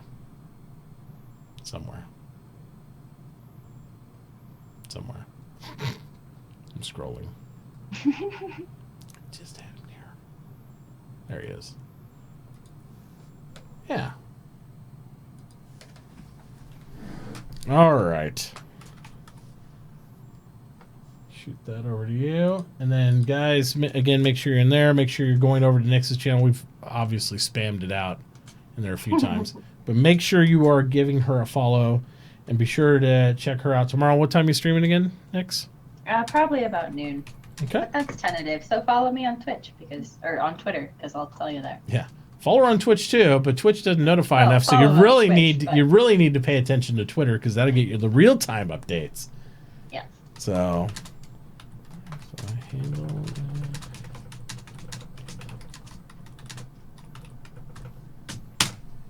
all right. So that part's done. Let's go over here. We're gonna draw this thing down, guys. Let's move over to a sexy raffle window so you guys can see what's going on. Raffle time! Raffle time! All right. Woohoo! And we are going to use a claim word, so you guys are going to have to make sure you use the special claim word in chat in order to claim your prize if you're a follower. If you're a sub, you're good to go. But all of you, including the subs, are going to have to make sure that you're following Nyx over there. If she checks and you're not following her, yeah, don't know what to say. Bad things. All right, so the special catchphrase, and do not say this in chat, or you will be banned from the channel forever. But there it is on top of the screen. I'll leave it up there for a minute, make sure it propagates in chat for you and all that stuff. Burn it into your memories. Remember it forever. That's right. Fire.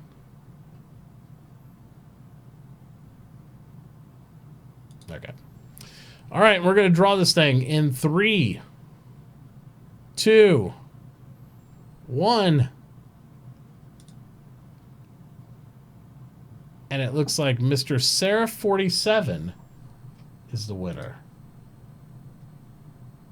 Has Seraph47 followed your channel? Let me check.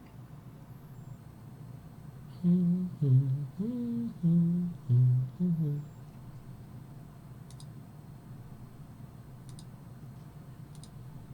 gonna check when he He won. indeed has. Excellent. Let me make sure that you are clear and you haven't won something in the last 7 days, Mr. Seraph47. Before you get too saucy. We have a 7-day cooldown here. So we can spread the love around. Yeah. Mm-hmm. Mm-hmm. Mm-hmm. Mm-hmm. He looks good to go to me. All right, Seraph. Cool. Congratulations, brother. Did a great job. Congrats. Awesome entering that raffle. And we will send you a Good message. entering skills. Yeah, super entering skills. You did a great job. Good following skills. Good following skills. Way to be astute and pay attention the entire time to what's going on. And Nyx, thank you so much for being here tonight. I really do appreciate you taking the time. Thank you for having me. Absolutely. Good to have you. So, Even though it's way past my bedtime. yeah, even though, well, we're a late show. That's what happens. So, and with that, guys, we're going to go ahead and get out of here. Thank you so much, everybody, for watching.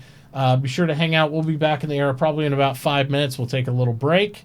And I will be back with some PUBG and playing with you guys out there. And Nyx, we'll see you tomorrow when you're streaming. And we'll check out Awesome. all about Come what check out you're some doing. Gwent. Yeah, it sounds awesome to me. So have a great night, guys. We'll see you later. Peace out, everybody. Love you, love your faces.